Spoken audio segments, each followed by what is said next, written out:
Hey, ugly. Is that your kid? A defective product just like her mom. These were the words thrown at me by my ex-husband, Sean, as he scrutinized me and my daughter, who was sitting in the wheelchair I was pushing, from head to toe, immediately upon our reunion after 13 years. I was about to retort with some foul language when Ken, my current husband, spoke up from behind me. "What's wrong with my daughter?" His deep baritone voice resonated so well that not only I, but also the people around us couldn't help but turn around. However, I might have been the only one to notice the chilly undertone in his voice. Looking back at Sean, I could see his face had turned pale. My name is Rika. I'm 35 years old. I'm a stay-at-home mom living with my 3-year-old daughter Natalie and my husband Ken, who is 3 years younger than me. The house we currently live in was originally built by Ken's parents. Right after Ken and I got married, my mother-in-law passed away suddenly from an illness, leaving her elderly husband living alone. We couldn't just leave my father-in-law by himself, so Ken's parents handed over the house they lived in to us and moved in with my father-in-law. However, one of the reasons, probably, was that they were worried about Ken's financial situation just after he had started his own business. They wanted us to live in their house without having to pay rent, which was a significant decision for us. I was overjoyed by my in-laws' kindness and, until Natalie was born, I used to visit my father-in-law's house every other day, helping with hospital visits and household chores. After Natalie was born, I slowed down a bit, but still made it a point to visit with Ken at least twice a month, helping out wherever we could or giving my in-laws a break to go relax at spa resort. My in-laws always expressed their gratitude, saying, "We're really thankful for all the help, especially during such a busy time with the baby, and Ken has indeed married a wonderful person." To me, no amount of effort could repay the kindness Ken's family, including his parents and twin sister, Sally, have shown me. They've saved my life not once but twice. Ken was marrying for the first time, but I had been through a failed marriage before. I met my first husband, Sean, when I moved to New York for university and started living in an apartment. We became friends as we moved in on the same day and shared information about nearby supermarkets, home improvement stores, and affordable restaurants. Sean attended a prestigious private university known for its stylish campus and media presence, quite different from my practical university. He was tall, handsome. He often said, "A lot of students at my university come from privileged backgrounds, making it feel claustrophobic for someone from the countryside like me. You and I are alike, it's easier because we don't have to put on airs." And so, he started to spend more time at my place, eventually leading to us living together like a couple. Back then, I couldn't believe I was dating a handsome guy like Sean and thought, I might not have the glamour of the female students on Sean's campus, but I can be a comforting presence. I ended up doing all the housework like cooking, cleaning, and laundry, which, in hindsight, was absurd. A man who seeks comfort right at the start of a relationship is hardly ever a good sign, as that comfort is purely self-serving. Because that comfort is just an abbreviation, but it is, in fact, the very egoism that makes it easy for him. But love is blind. I ignored Sean's selfishness, and when he said, "I want to quit my job because it's tough, but I can't afford to because I don't make much. My classes have gotten harder since I've advanced in my program," I suggested, "why don't we move into a slightly bigger apartment? Don't worry about the rent." So, we moved to a new apartment near our initial meeting place, and I ended up covering all the rent. Sean insisted on having 2 phone lines, one for him and one for me, claiming my dad got transferred to Europe for work around the same time I started high school, and my mom went with him. They're very conservative, and if they found out I was living with someone, they might stop sending money or even tell me to drop out. You wouldn't want that, and neither would your parents, even if we're planning to get married eventually. At the time, all I could think about was the prospect of marriage, not considering the implications of his request. This cohabitation put a significant financial burden on me.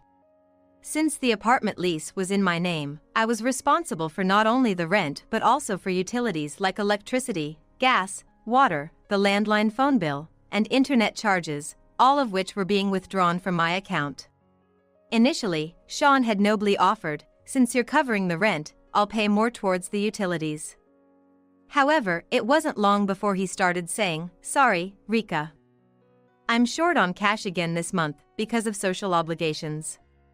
With job hunting on the horizon, I can't afford to turn down invitations from friends in my seminar." And so, I ended up shouldering all the expenses. Before I knew it, I was also paying for groceries and even the beer Sean drank after his baths, with Sean's contribution being limited to the occasional delivery pizza when his friends came over to hang out. Moreover, whenever he invited seminar or club friends over, he'd tell me, "I haven't told them we're living together because it'd just lead to awkward teasing. You should stay away from the apartment for the day." Outside of university classes, all my time was consumed by part-time jobs and household chores, leaving me with no one to confide in, rant to, or seek refuge with, forcing me to spend nights at manga cafes or diners. The summers were tough, but waiting on a park swing in the cold early mornings for the time when I could return home, without enough money for warmth, I couldn't help but cry, wondering, what am I even doing with my life? As Sean and I reached our senior year and began job hunting in earnest, I finally snapped, accusing him of living like a leech. "You need to start contributing to our living expenses." Immediately, he switched to a soothing tone, "I'm so sorry, Rika. I've just been taking your kindness for granted. Please don't be mad at me." His attempt to appease me was blatant, but it only highlighted the imbalance in our relationship. The next day, Sean, unusually, came to pick me up from my part-time job. When we got back to the apartment, he had cleaned up the place and prepared a dinner he seemed to have gotten from a department store basement food hall, complete with a bouquet, wine, and even a cake. It was the first time I felt truly touched by Sean's thoughtfulness during our long relationship. He then presented me with a ring from a popular casual brand at the time, saying, "This is all I can afford right now, but someday I'll buy you a diamond worth 3 months of my salary." I remember blurting out a cliché about being the happiest I've ever been when he put the ring on my finger. But that was the only happy memory I had. Soon after, Sean said, "I'm torn between getting a job or studying abroad. But if things stay as they are, I'll just end up relying on you again, Rika. It's a critical juncture in my life, so I want to try doing things on my own for a while." And with that, he moved out to share an apartment with friends. Left suddenly on my own, I was anxious, but Sean left some of his belongings with me and still contacted me twice a day by email or phone, so I thought, I shouldn't mope around. I need to focus on my job search too. I managed to get an offer from my first choice company, a mid-sized trading firm, but around that time, I started receiving strange calls on the landline registered in Sean's name. Naturally, I'd hear the messages left on the answering machine, with ominous words like, "We'll be in trouble if you don't repay us by this week, and don't take us lightly." I quickly contacted Sean's cell, but he just brushed it off, saying, "It's nothing, don't worry about it." Then, letters began arriving in the mail, filled with words like payment reminder and final notice.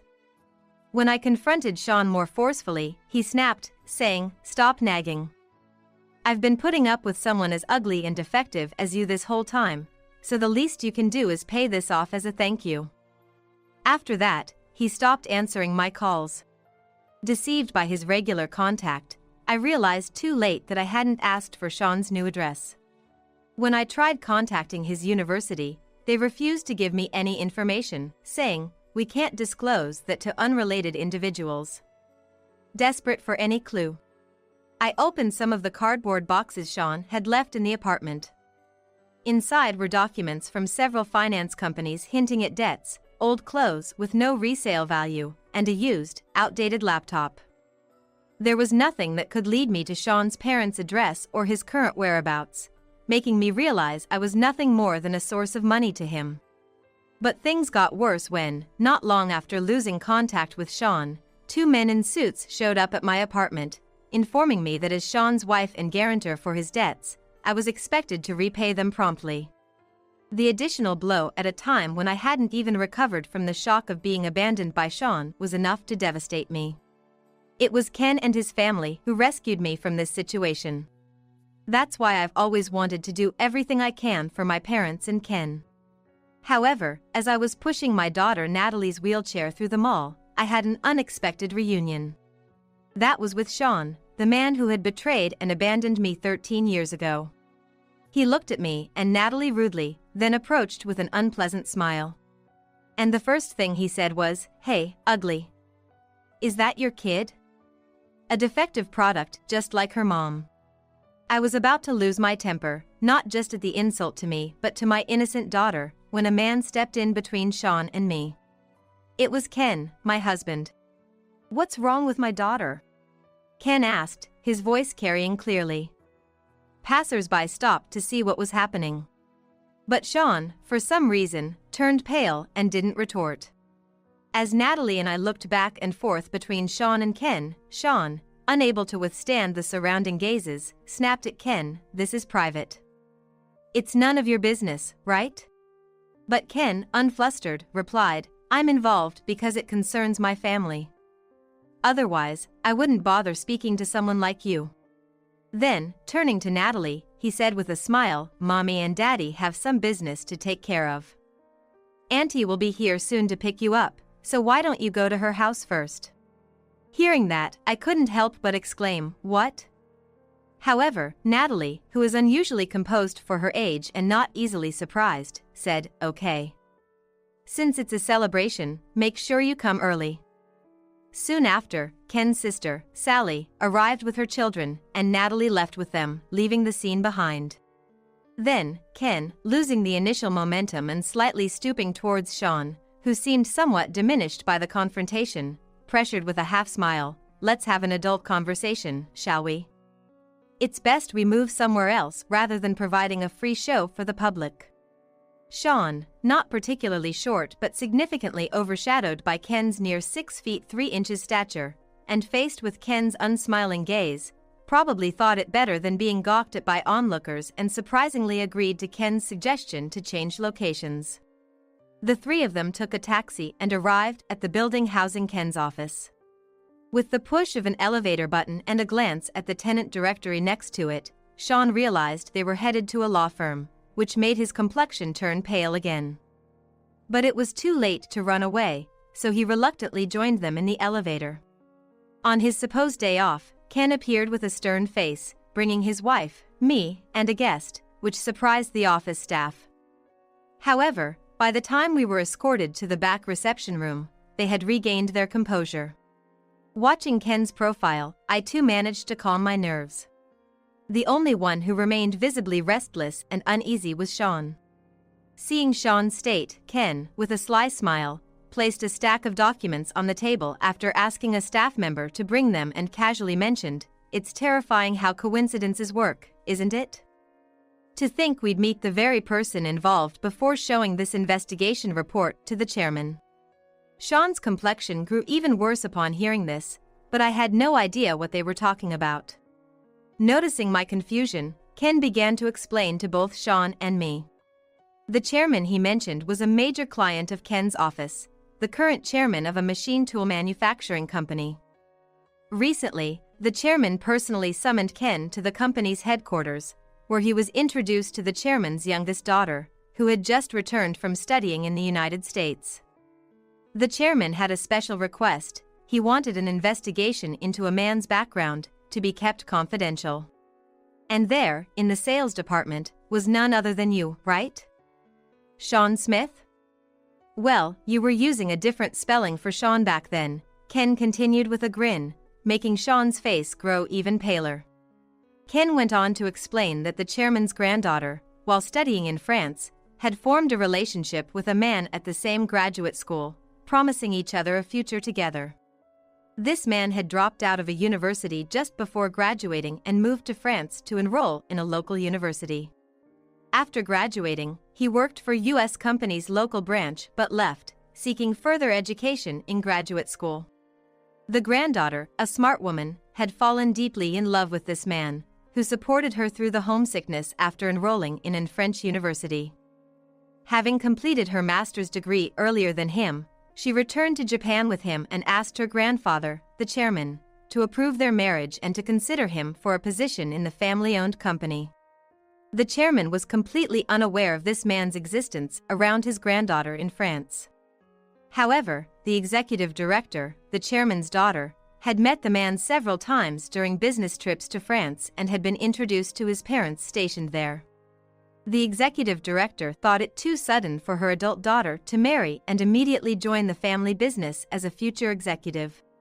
So, after a private discussion between the doting grandfather and the executive director, they discreetly commissioned Ken's law firm, which had a long-standing relationship with their family, to investigate Sean.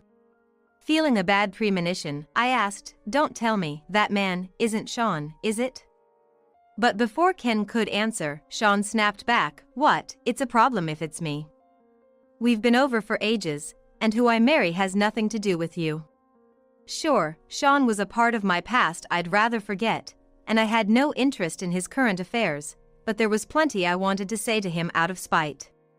"Separated, yes.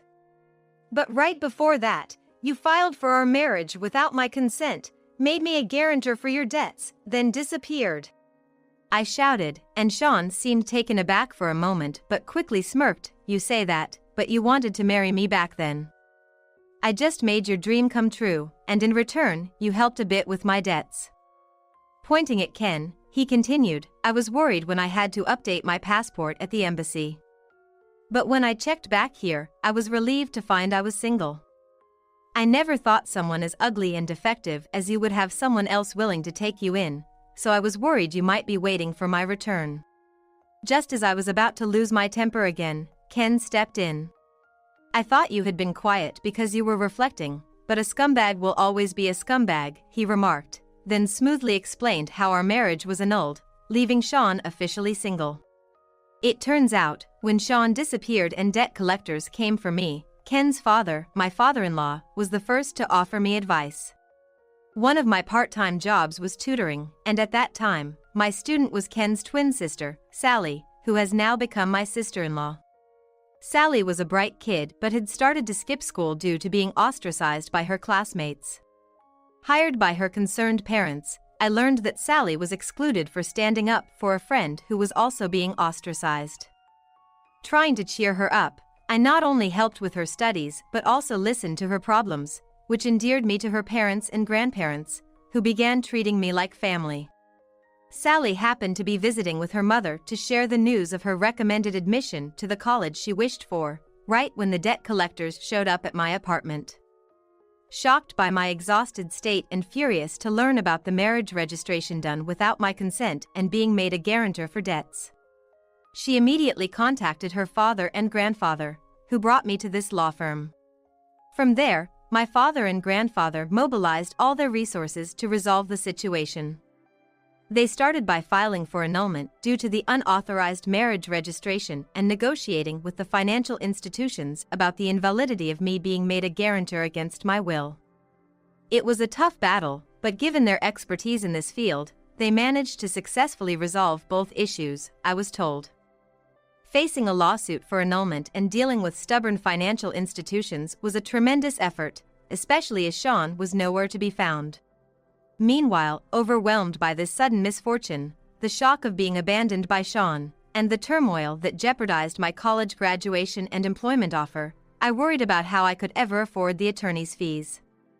That's when my grandfather-in-law offered me a job at this firm, where I worked diligently. I was hoping to repay them in some small way. Despite my efforts to pay the attorney's fees, the Bar Association's regulations only allowed me to cover the actual expenses with a little extra.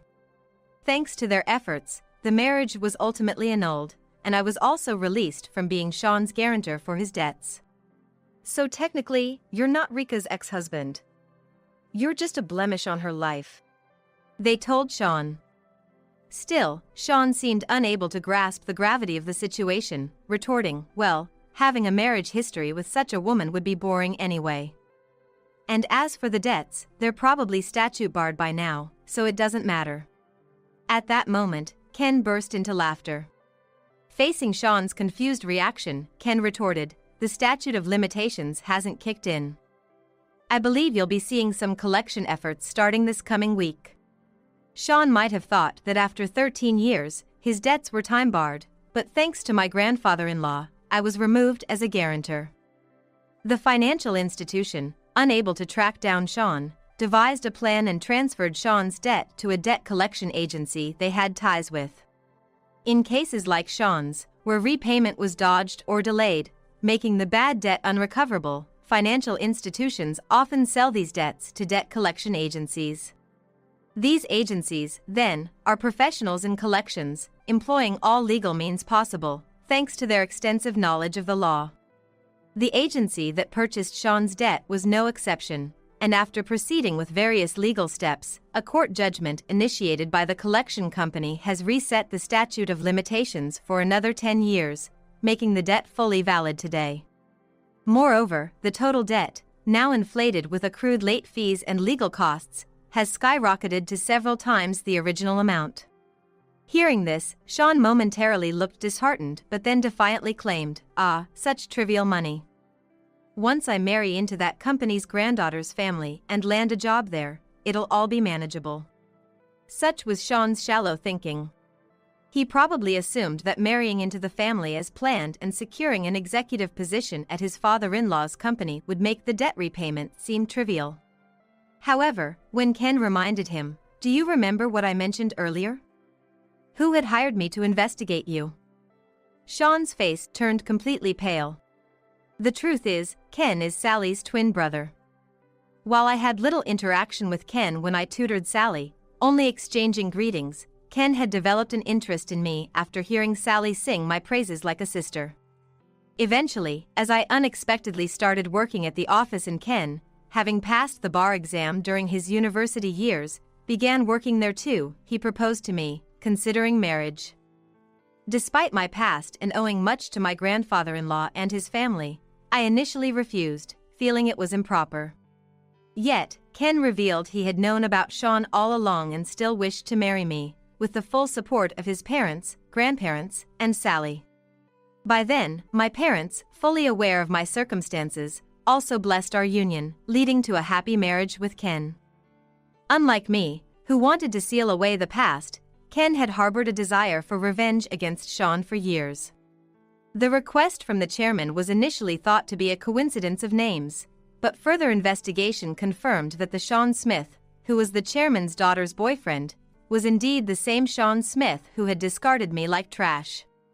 Based on that, Ken was about to submit the report first thing next week. "You might have gotten away with it using different spelling overseas, but in here, it doesn't work that way. I heard the young lady noticed the difference in spelling when she saw your driver's license. You claimed it was because a fortune teller told you this version brought better luck, but in reality, you've been dodging responsibilities left and right, haven't you? After all, Sean is a very common name in the US, so you were probably planning to claim identity confusion if anything went wrong," Ken said, admonishing Sean for thinking such shallow tricks would work on a lawyer. He revealed that he had already scanned and emailed the report to the chairman and his granddaughter. Adding to that, Ken said, "Since then, we've occasionally received inquiries from that financial institution, checking if they had located you. I've also informed them about your situation." Sean, suddenly dropping to his knees, begged, "Please somehow convince the chairman and the others that it was all a mistake." But Ken, with a sarcastic tone, questioned, "Why should I, a lawyer, tell such blatant lies to a client, especially when you've insulted my young daughter, who is in a wheelchair because of an injury, calling her ugly and defective? The truth is, Natalie's injury happened while she was on her way to violin practice. I took my eyes off her for just a moment, and she was knocked over by a high school student distracted by their phone.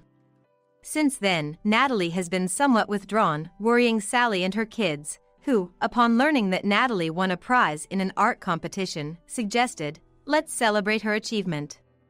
Today was supposed to be for that celebration, but Sean's unexpected appearance turned it into a complete disaster." Ken, utterly doting on his daughter, was undoubtedly furious not just because of Sean's past actions but also because of the vile words directed at Natalie. Even as Ken coldly dismissed him, Sean, without any shame, continued to cry out loudly, pleading, "Please. The future of a man's life is at stake here. Are you going to ruin it? But Ken responded, ruin someone's life? Which right do you have to say such a thing? What you tried to do to Rika and the chairman's granddaughter was exactly the act of ruining someone's life.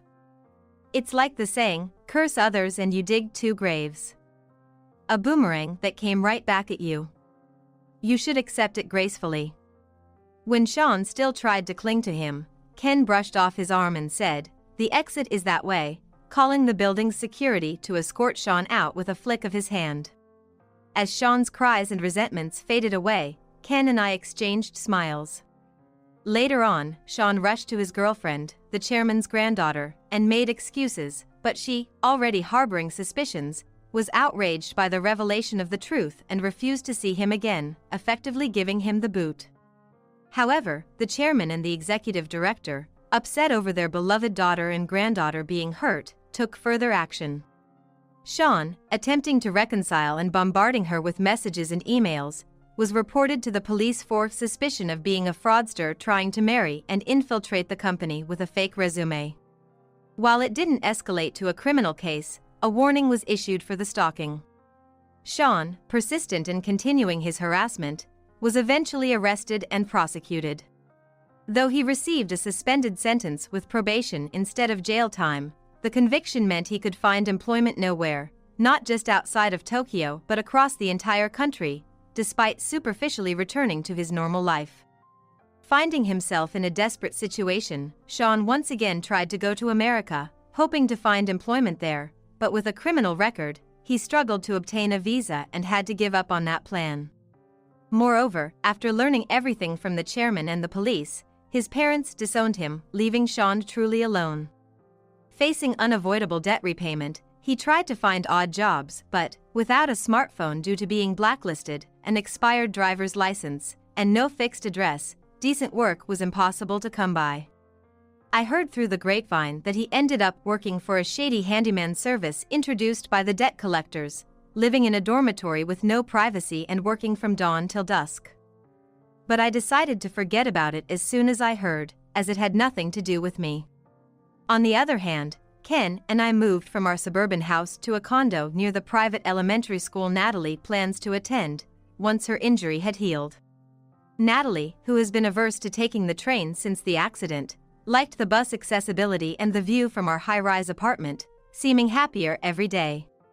The previous house was a remodeled version of Ken's parents' home, so when Ken suggested selling it to move, I worried about what his parents would think.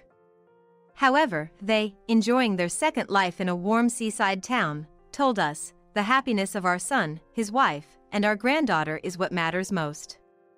Don't worry about us. They actually encouraged us to go ahead with the move. Being closer to my workplace means more time spent with the family than before. It was a good decision, Ken, enjoying the new life as much as Natalie, said. Watching them, I've been thinking about trying something new myself. Thank you so much, Molly, for having our child. I'm so happy I could have Tim's baby. I can't wait for us to live together as a family of 3. Molly looked up at Tim with adoration. Although she came to celebrate the joyous occasion of giving birth to the beloved Molly, it seems there was a shocking betrayal. I will never forgive this, I muttered to myself in a voice so low that the two in the hospital room couldn't hear. Then, I burst open the door of the room. Tim's face was filled with astonishment upon noticing my presence. Nora! Why are you here? There's a reason for this. Tim was clearly flustered. However, Molly was smirking at an angle Tim couldn't see. Surely, she had intentionally called me to this scene. I decided to say with a forced smile to both of them. Congratulations. The baby is adorable. And with that, I left the room. I won't let Molly have her way. I was determined for revenge and immediately set into action. I am Nora. This year, I turned 36. I work in sales at a major life insurance company. It's mostly women around, and the incentives are substantial. Hard work every day leads to sales performance, and it was the perfect job for me. and I have one best friend. That's Molly. We became friends in college. Molly was the cutest girl. She had her hair curled inward and dressed like a lady. That's why she was very popular among men, and sometimes she was even called out for dates. Molly was good at flattering men. When Molly looked up and asked for something, most men would give in. Often, she got a smart friend to let her copy their lecture notes. Thanks to that, she managed to keep up good grades, which I envied. I, on the other hand, was not popular at all. I never had a boyfriend, nor have I ever been on a date. I preferred casual clothes like jeans and hoodies. The reason why Molly and I, who are complete opposites, became friends was due to a certain incident. It was during a lecture. The lecture involved making groups among students. As everyone else quickly formed groups, Molly was left sitting alone. Because she didn't have any friends at that time. Thus, she couldn't find a partner. Molly looked somewhat uncomfortable. That's when I asked her, "Want to partner up?" Molly looked at me hesitantly. "Are you sure you want to be with me?" "Of course," I answered with a smile. From there, Molly and I became close and spent a lot of time together. For me, who didn't have many friends, Molly was like a best friend. Despite concerns from a few friends, I chose to continue being friends with Molly.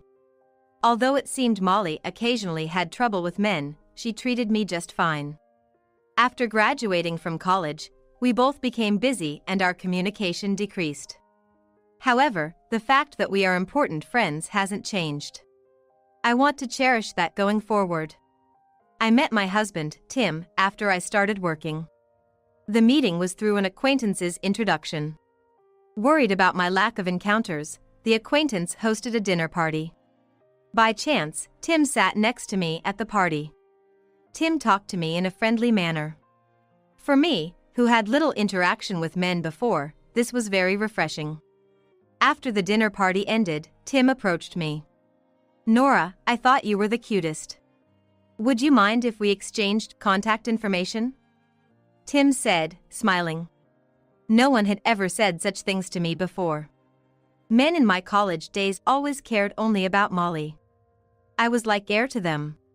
With Tim, I felt he saw me as an individual. Believing this, I responded, "Yes. Of course." After that, we went on several dates and started dating. About a year into our relationship, Tim proposed to me. I was convinced that I could be happy with Tim. And now, 4 years into our marriage, life with Tim is going smoothly. I continued working even after marriage at Tim's request. "Could you work until we have a child? I'd like to save up a bit for our future together." "Of course.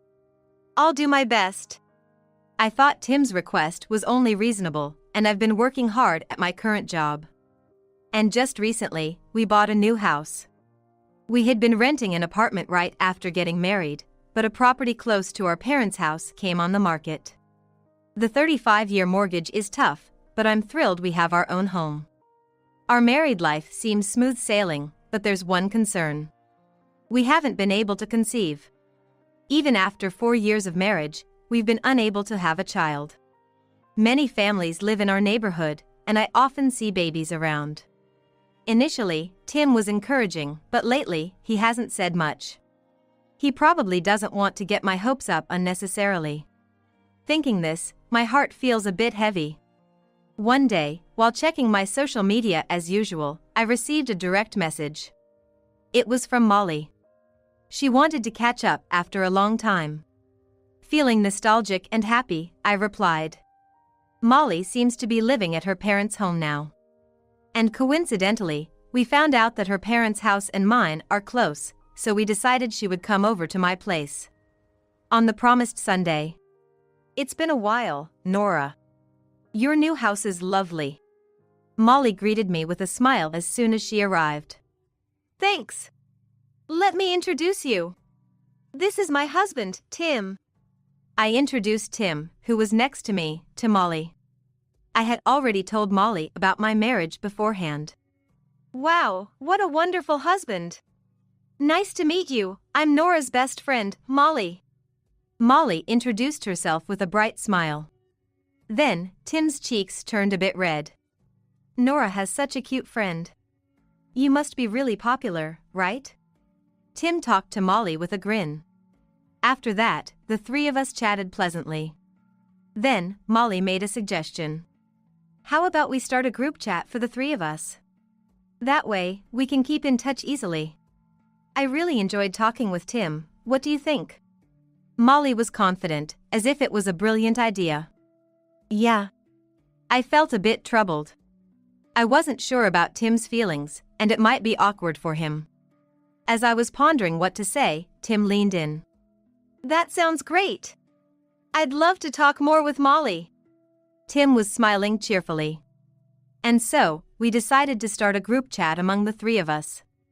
I was concerned about Tim being so enthusiastic, but maybe he was just trying to be considerate, knowing I don't have many friends. I decided not to worry about Tim's reaction. However, we hardly exchanged messages in the group chat. Maybe Molly is busy too. I didn't think much of it and carried on. Recently, something has been bothering me. Tim's return time from work has become extremely late. Until now, he would be home by 9 p.m. at the latest. But lately, he often comes home around 2 a.m. Sometimes, he even stays out until morning. He also started going out more on weekends, and I saw him less and less. This is definitely strange. I decided to talk to Tim when he was at home. Tim, can I talk to you for a sec? Sure, what's up? Tim seemed normal, as always. Wondering if I was worrying too much, I asked him. You've been coming home late recently, haven't you? I was wondering if something was up. Then, Tim laughed and explained. Yeah, I've been assigned as the leader of a new project. It's a pretty big project with a tight deadline. I've been glued to the computer working on it. Hearing Tim's response made me feel relieved. He answered right away without any signs of being upset. I decided to trust Tim. I see. Don't overdo it, okay? Tim smiled, looking relieved. Thanks. The project should be finished by next month. I think I'll be back to my usual return time then. Tim said, patting my head. However, even after a month, Tim didn't return home early. If anything, he spent even less time at home. I thought things would go back to normal. My heart was restless.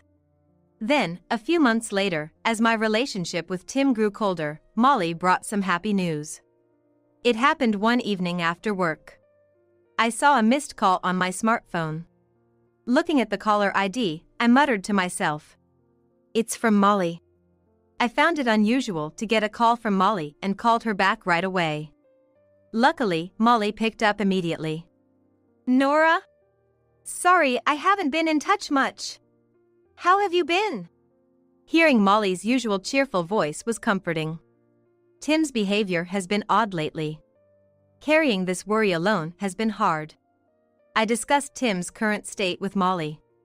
Molly listened empathetically. And after I finished talking, Molly cheerfully said, Nora, you've had it tough. Thanks for telling me. I'm here for you to talk to any time. I felt happy at Molly's kindness. Molly, thank you. Then, I asked something that had been on my mind.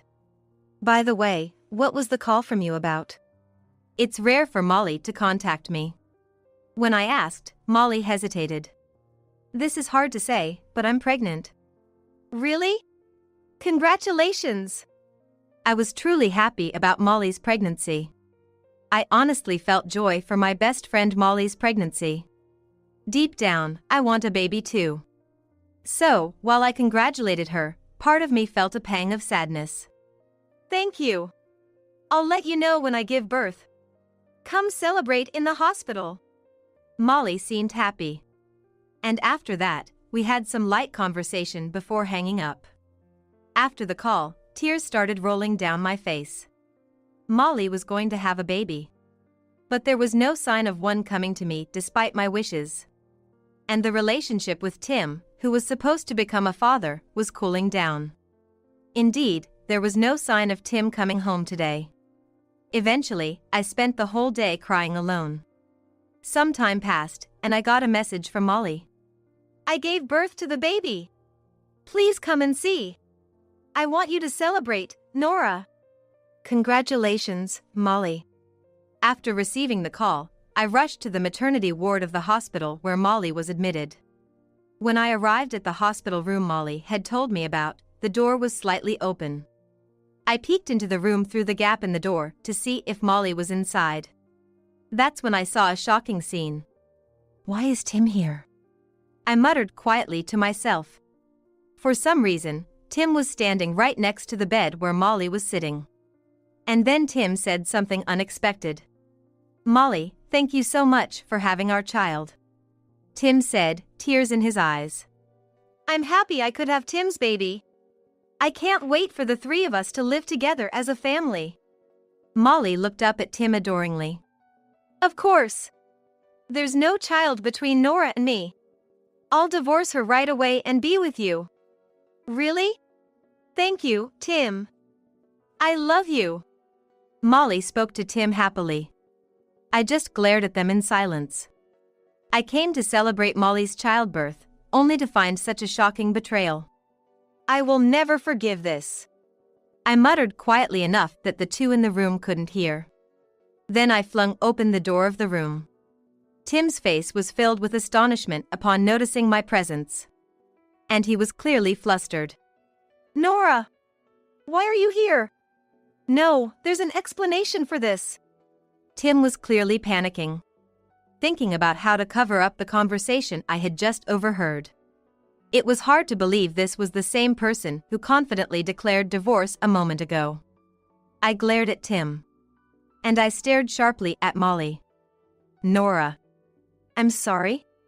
Molly apologized to me timidly. However, Molly smirked at an angle Tim couldn't see. As if to say she had one. Surely, she had intentionally called me to this scene. I never thought I would be betrayed in such a way by a friend I believed to be close. Such an infuriating woman. I deliberately said with a smile to both of them. Congratulations.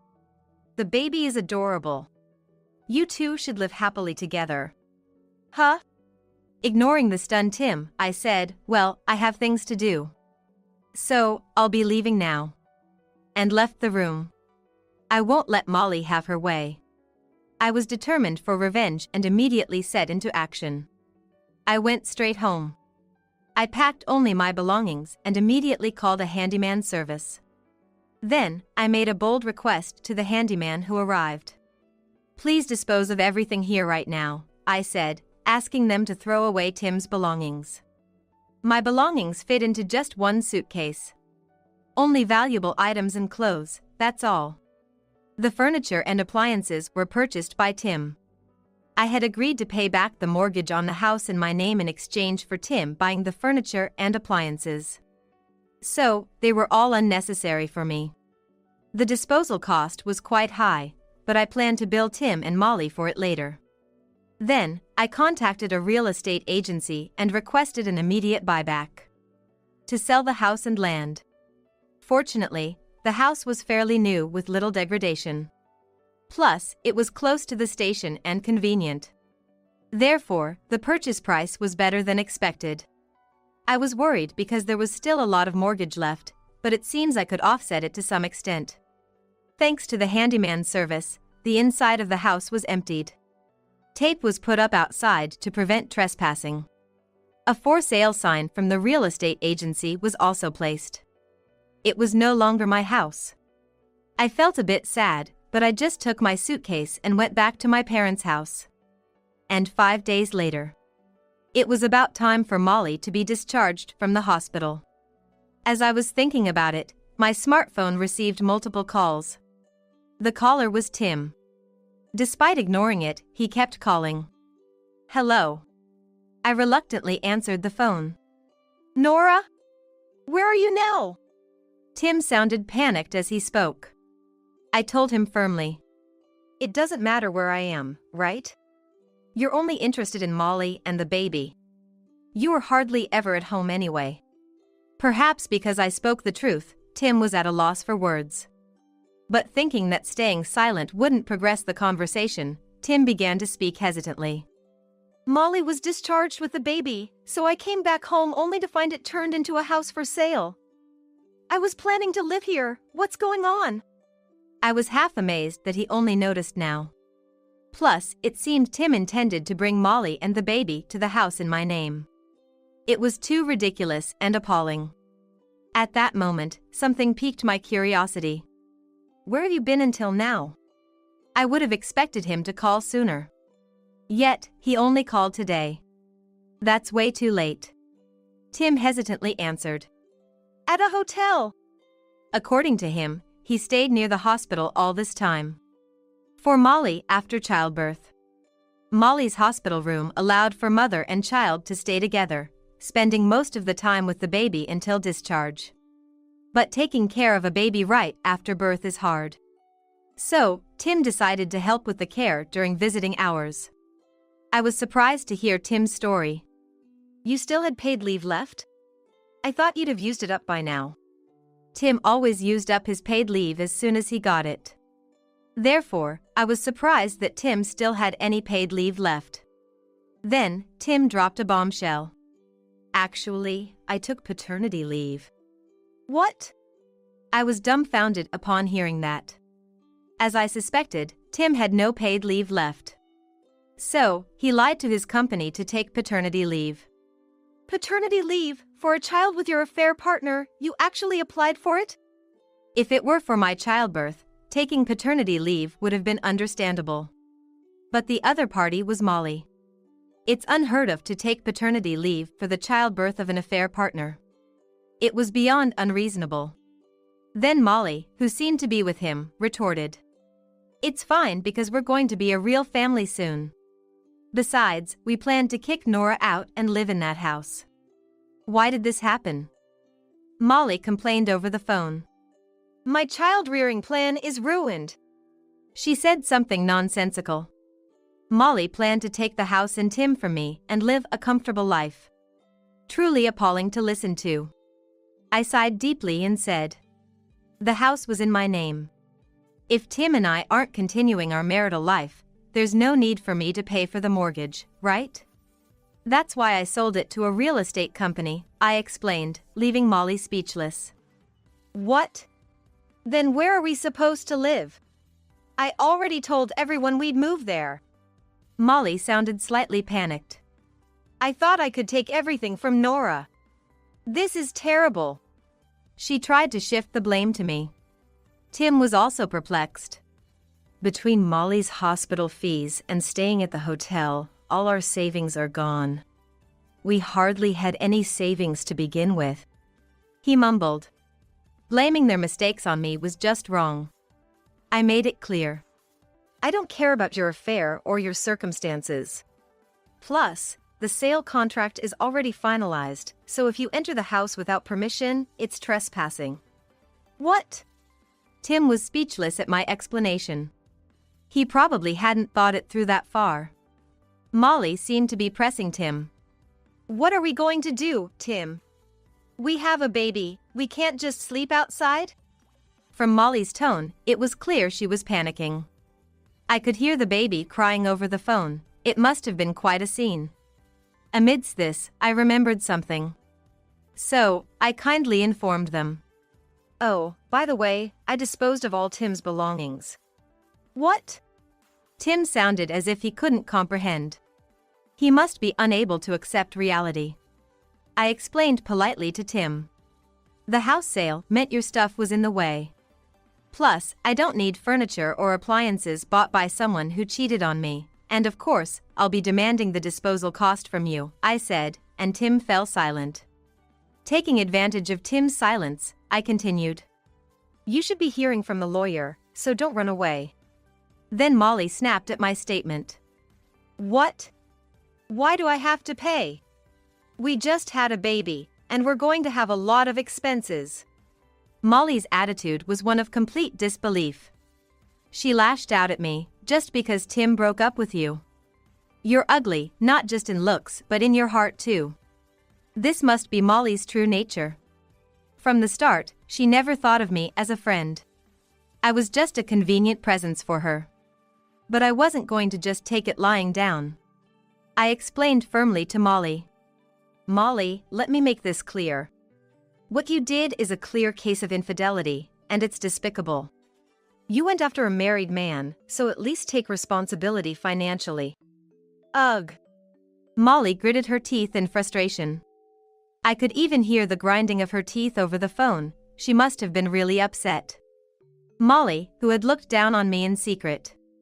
Now the tables have turned, it was inevitable. And then there's Tim, another enemy. Tim didn't seem fully convinced either. I'm completely out of money. He said something like that. The divorce between me and Tim is finalized. If you're not satisfied, could you go through a lawyer? I said to Tim in a matter-of-fact tone. Lawyer? I'm just going to be manipulated. Tim muttered grumblingly.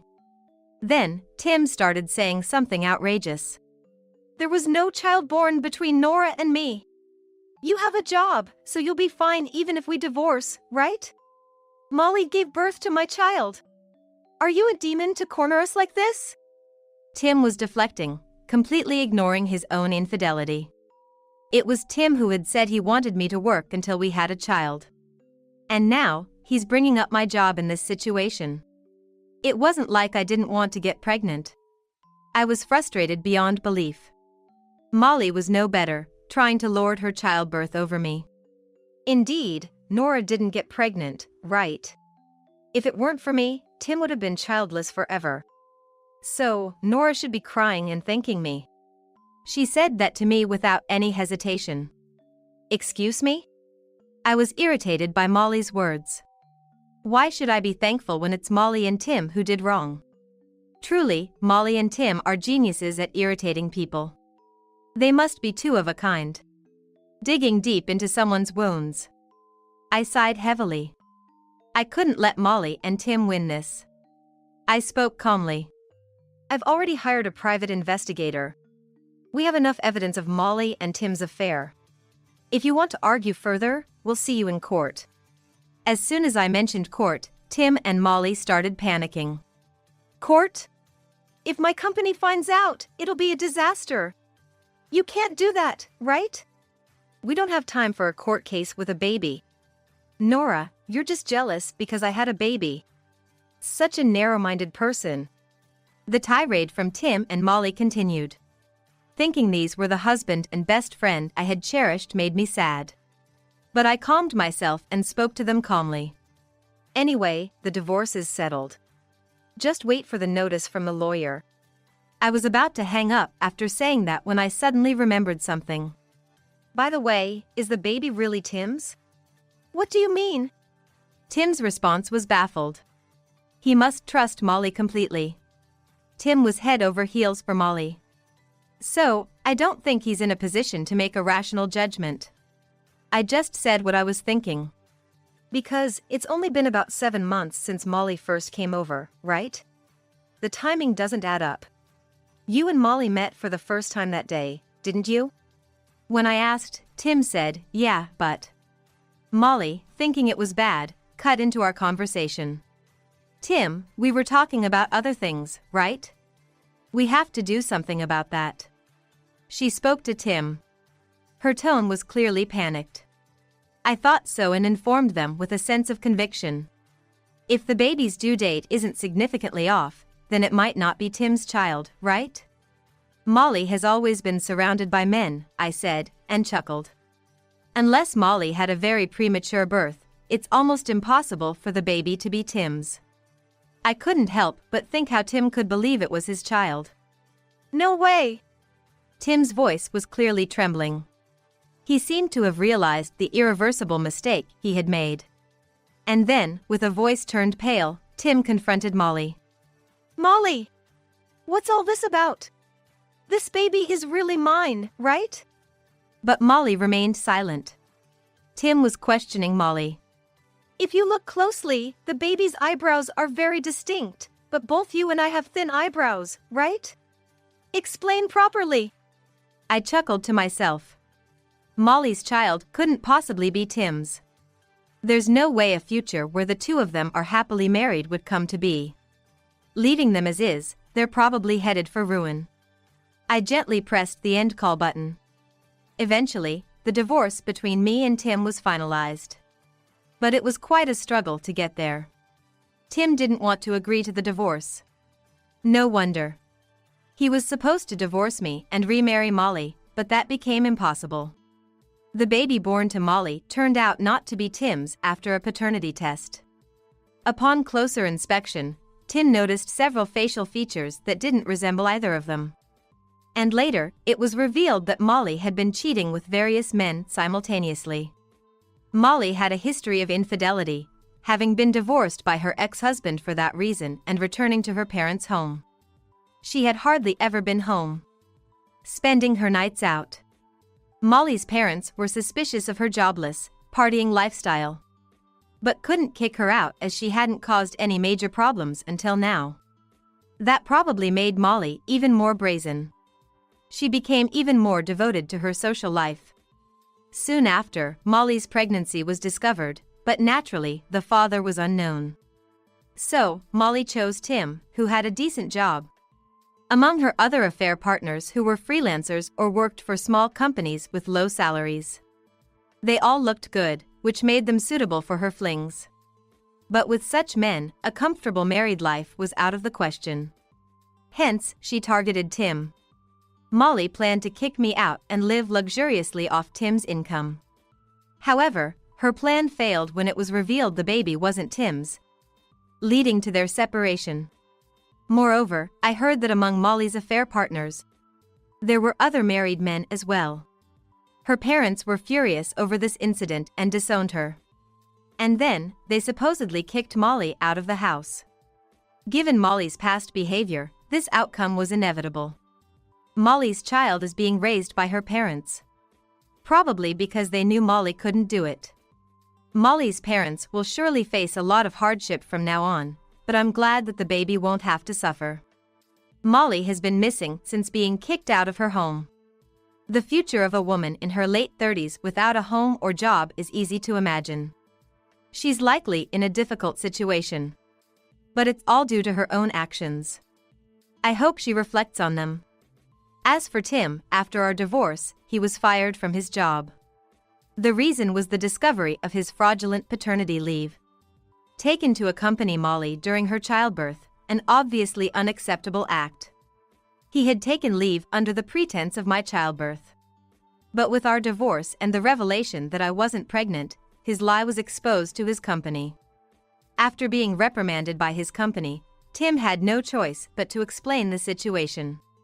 He received quite a scolding and, it seems, was fired. I knew about this because Tim contacted me. I got a call from a payphone on my smartphone, and it was Tim. I tried to hang up immediately, but Tim, crying, begged me to listen. Reluctantly, I heard him out and learned what had happened. Through tears, Tim pleaded with me. Please, give me another chance. I've been fired, and I have nowhere to live. You're all I have left, Nora. Despite his tears, his words didn't touch my heart. After all, Tim was the reason for our divorce. I sighed heavily and said, I'm really fulfilled right now. There's absolutely no way I would remarry you, Tim. After telling the sobbing Tim not to call me again, I hung up. Then I went straight to the mobile carrier and changed my phone number. I probably won't have anything to do with Tim ever again. A year and a half has passed since then. I'm living very happily now. That's because I've found someone important to me. In fact, I remarried after going through matchmaking, determined to be happier than Molly and Tim. And I married a man 3 years older than me, who is calm and works in accounting. He's serious by nature.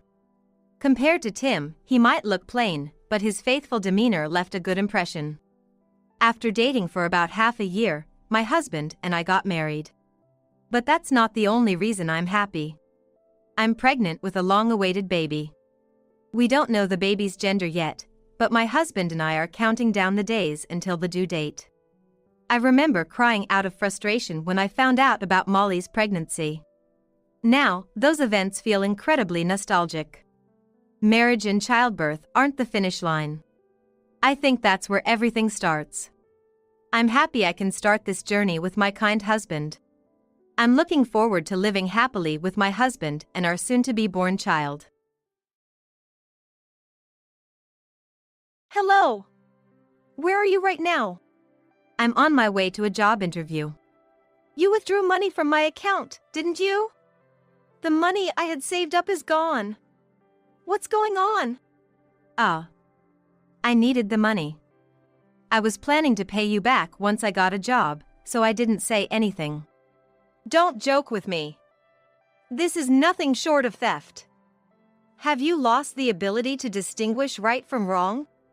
I'm not saying I won't pay you back, so there's no need to freak out, okay? I told you I'd pay you back once I start earning money from a job. Don't you understand what I'm saying? My husband, who quit his job right after we got married and spent his days gambling. He had been using my savings. I was at my wit's end with my husband's defiance and hung up the phone. After that, we didn't speak for a week. One day, after working late, I came home at 11 p.m. As I approached our house, I saw the lights on. I wished he had gone to bed earlier. As I was about to enter the house. Ma'am, you shouldn't go inside right now. Oh.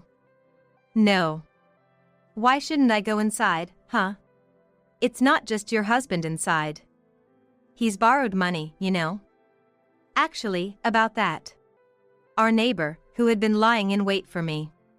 I was surprised since we had never spoken before, but his next words left me speechless. Judging it too dangerous to enter, I decided. My name is Sally, and I currently work in an office at a small to medium-sized company, living alone.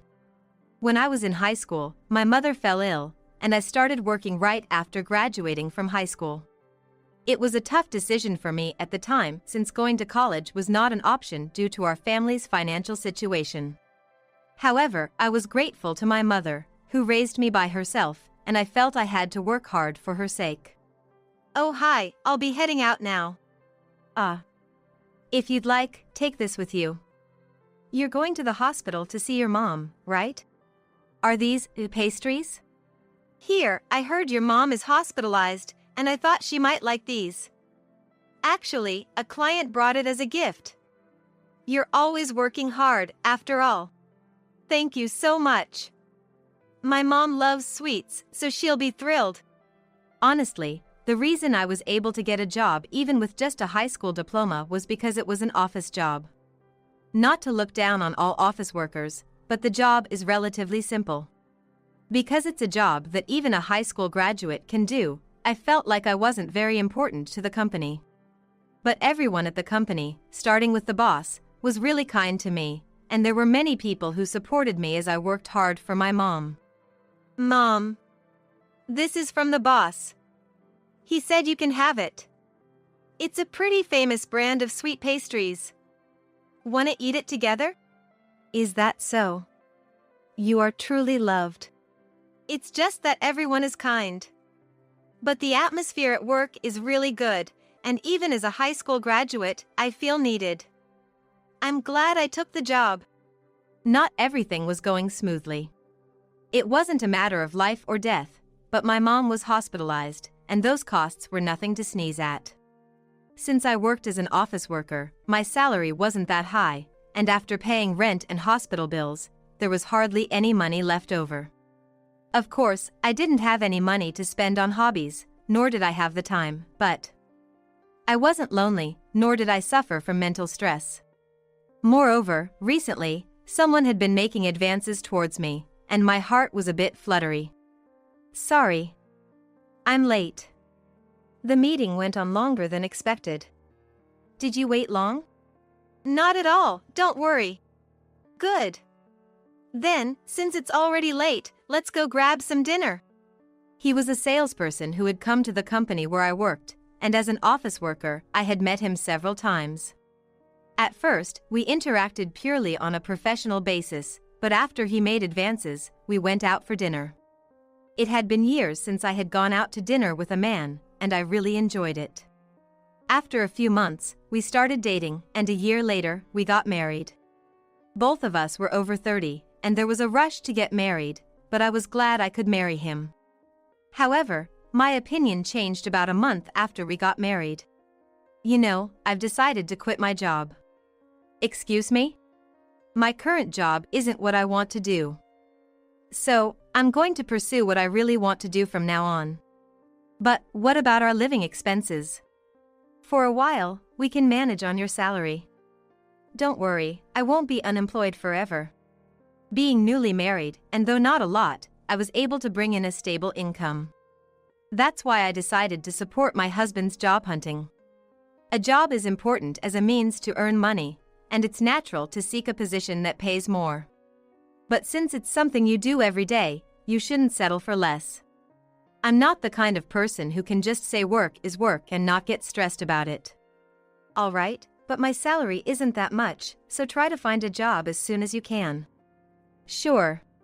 Even when I was living alone, I was barely making ends meet, so there was no room for savings. That's why, covering living expenses for the two of us on just my salary was tough, but I decided to support my husband in his job search. However, I'm home. Huh? Did you smoke? Me? Smoke? No way. Then why do I smell cigarettes? Could it be gambling at casino? Ah. I went to an interview today, and I stopped by on my way back. I've told you to quit gambling. Why would you do that? It's just a little break. You can't expect me to spend all my days just going to interviews without any breaks, right? Indeed. I understand that being chased by interviews every day can accumulate stress. But isn't that unavoidable? He was the one who quit his job, and I was the one funding his job search. On days he has interviews in both the morning and afternoon, I even give him lunch money. If there's money for gambling, I wish he'd save a bit. Where are you even getting the money for gambling? From the grocery money. If I end up making a profit, you shouldn't have any complaints, right? I've told you to not dip into our living expenses. It's not like we're in a huge debts. Plus, if I shop during the supermarket's discount hours, it ends up being cheaper. I'm the one who does the shopping. Going to work, then shopping, and I have to cook too. The discount hours at the supermarket are right before closing time at night. Are you really saying I should go shopping at such a time? I never thought he'd push everything onto me like this, nor did I anticipate our marriage facing problems so early on. Well, once I get a job, I'll manage from my own salary. It's not about that. You're being too naggy, you know? Since I have an interview tomorrow, can you hurry up and make dinner? Really? Why am I being made out to be the bad one here? If he has money and time to go gambling, he could have at least thought about me, working and doing household chores, and bought dinner. Well, expecting anything from my husband is probably pointless. Oh well. After saying all this, surely even he would understand. That was what I thought, but his behavior never improved. Hey. It's been half a year since you started your job search. When are you going to find something? If it were easy, I would have found something by now. Don't you get it? Finding the perfect job isn't that simple. I understand that, but isn't compromise important too? If this keeps up, you'll be unemployed forever. If there's a long gap, employers will wonder what you've been doing, and it'll only make it harder for you to get hired, you know? Stop nagging. You don't know how hard it is to change jobs. When I said that, my husband snapped back at me. But I don't think what I'm saying is wrong at all. Despite saying he's job hunting, my husband spends all his time gambling. The lack of progress in finding a job and the constant spending of money are causing me trouble. Lately, he's even started going out at night. I'm heading out for a bit. Again. It's already 8 p.m. Where are you going at this hour? Where? It's none of your business, is it? How can it not be my business? And, how are you managing the money? It's none of your business. Stop nagging me. Don't interfere with what I'm doing. He yelled and then left. Why do I have to be yelled at? And I don't even know where he's going. No money, but where and what is he doing at night? Could it be an affair? The thought crossed my mind, but I couldn't believe he would betray me to that extent. No. Maybe I just wanted to believe that.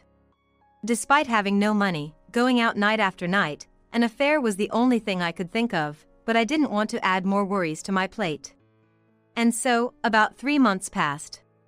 My husband still hadn't found a new job, and time just kept passing by. Lately, I've been so fed up, wondering if he even intends to find a new job, but today, he unusually wore a suit and left early in the morning. I'll be home late today, so don't wait up for dinner. Got it. Take care. I was off work and at home, wondering if he might be going for an interview. Or maybe, he just wore the suit to deceive me and went gambling. I had set a limit for myself. If a year passed since he started job hunting and he still hadn't found a job, I'd consider divorce. I can't follow a person I can't trust. That's what I thought. While thinking such thoughts and tidying up the room, my eyes landed on a bank book I had stored in the dresser. I keep important things on the right side of the dresser. So why was it moved to the left?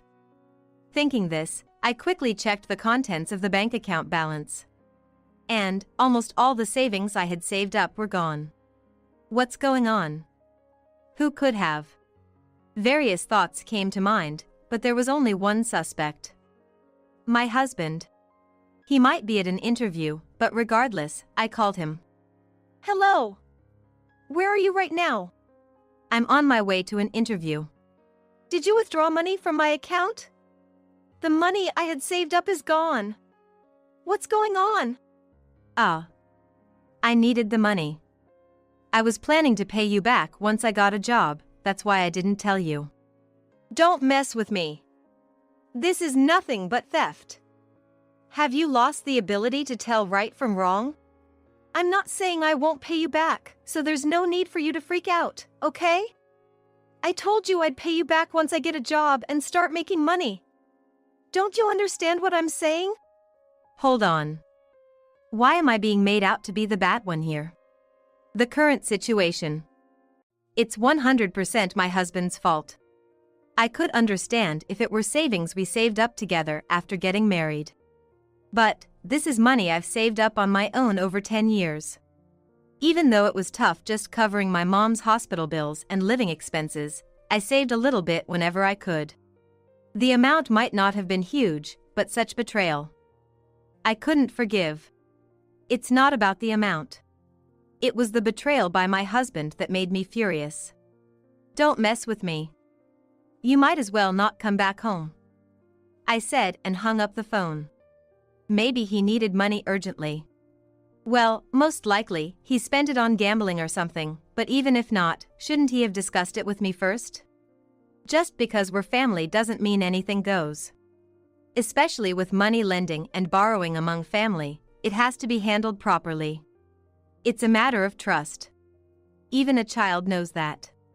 I won't accept an adult not understanding this.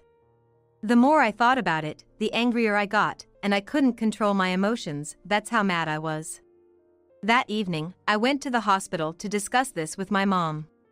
Can you believe he spent the money I saved up without asking? Isn't that crazy? Yes, it's unbelievable. My mom said it's better to divorce such a person. You shouldn't marry someone you can't trust if you're going to spend decades together. I was planning to wait a year, but I started thinking it's better to divorce him sooner. That's how I felt. When I returned home, my husband hadn't come back yet, so I ate and went to bed. I had work the next day, so I ate breakfast and headed to the office. There was a lot to do, but my mind was preoccupied with yesterday's events. I could barely get anything done and couldn't concentrate at all until the evening. However, I couldn't just leave without doing anything, so I decided to stay late and finish today's work. Are you still here? You know, you can go home and come back to it tomorrow if you need to. No. I couldn't get much done today, so I need to finish what I have to before I go home. Have a good evening. I said this to the boss and went back to my work. Even though I knew I had to finish today, my work speed was less than half of my usual. My mind was filled not with work, but with thoughts of my husband. Switching my focus was easier said than done. What am I going to do now? If I'm going to divorce, when should I do it? And how should I bring it up? My unemployed husband can't live without me. Even if I say I want a divorce, I don't think he'll agree easily. The place we're living in is in my name, so moving out would be a hassle. And without any money on hand, moving out wouldn't even be an option. What should I do? As I pondered this while working, it quickly became night. I'm finally done. But it's already 9 p.m. It was past 9 p.m. when I finished, and I went out to eat. Probably my husband was back home, and I didn't want to see his face. That was all I could think about. After eating at a diner, it was about 10:30 p.m. It's about time to head back. Thinking this, I reluctantly started my way home. I arrived at the street in front of my house in about 30 minutes, walking with my head down. The lights were on inside, so my husband was back. I wished he had gone to bed earlier so I could avoid seeing him, but as I got closer to the house. Excuse me. What? The person who came out from beside the house was a young, tall man. His hair was long and unkempt, and he was wearing sweats. I stepped back in fear, but this person lived next door. We hadn't spoken before, and he was rumored to be a recluse in the neighborhood because he was always home. I was terrified and my mind went blank. Even though I recognized him, we had never spoken, and I didn't know what kind of person he was. Alone in the middle of the night with no one else around, and it seemed like he had been waiting for me. What should I do? The thought that this person might made my heart race and sweat break out. I'm sorry for startling you, but it's not a good time to go inside right now. What? It's not good to talk about it here, let's go to the diner down the street. There's a lot we need to talk about. He said, then started walking, indicating for me to follow. What exactly is going on? But being told it's better not to enter the house. I wanted to hear the story, so I asked him while keeping my distance. Wait a minute. What do you mean it's better not to enter the house? There are people in the house, not just your husband. Your husband, he's borrowed money, right? The people collecting that debt are waiting for you. He said this while looking into my eyes, then started walking again. Could it be about debt collection? I had no idea my husband had borrowed money. Sure, he had used up my money, but did he borrow money after running out? For gambling. I didn't know what he was up to, so I couldn't be sure if this guess was right, but if what he's saying is true, it was right not to enter the house. And he might know something. If it's at a diner, there are people around, and I won't be put in danger. Thinking this, I decided to follow him. We arrived at the diner in about 10 minutes, and we ordered some drink. So, what's happening exactly? First, I apologize for startling you. It looked like I was lying in wait, but I had to do that to prevent you from entering the house. That's okay, but what exactly is? Actually, I'm a foreign currency trader. I work from evening to midnight. So, today, when I got up in the evening to start working, I heard loud noises from next door. Looking out the window, I saw a group of 3 shady people entering your house. My window was open, so I could hear their conversation. They were talking about how to pay back a debt of $100,000. What? $100,000? He had borrowed that much. Honestly, I was shocked because I didn't expect it to be such a large amount. $100,000 is a huge amount. What did he borrow it for? Even for gambling, that's too much. Is that true? Yes, it's true. I was surprised too. I heard the entire conversation. Is he gambling? I think he goes to gambling, but no. I think it's some illegal, underground casino. What? Underground gambling. I wasn't familiar with that kind of stuff, but I guess it's like a legal casino. Betting a fortune, so that's why he borrowed $100,000. Trying to strike it rich, but obviously, that's ridiculous. And when he couldn't pay it back, they came to collect at the house. I'm working hard, and he's doing this. I was really angry at my husband. And, if he was there since the evening, he must have been waiting for me to come home. They can't take anything from my husband because he's not working, so they must have been planning to take it from me. My husband has caused me such trouble. Does he not care at all? So, you helped me because you heard that conversation? Yes. It didn't seem like your husband was working. I thought maybe I was being too nosy, but I'm glad I spoke up. If I had gone into the house as usual. Thank you so much. No. It's okay. Thanks to the neighbor looking out for me, I was saved. But I couldn't just go home, so I decided to stay at a nearby business hotel for the night. I didn't tell my husband because I didn't want him coming to the hotel. And the next day, I had the neighbor check the situation at the house, and once the debt collectors had left, I went home. What? Who were those people? You. What were you doing yesterday? Why didn't you come home without saying anything? Obviously. Knowing those scary people were there, how could I come back? And about the $100,000 debt. What's that all about? Explain. That is. As I confronted my husband with a loud voice and glaring at him, he mumbled his response. He can't even explain his own actions? I thought if he had come back and immediately apologized, I might have listened, but his dishonesty just made me more and more furious, and I exploded.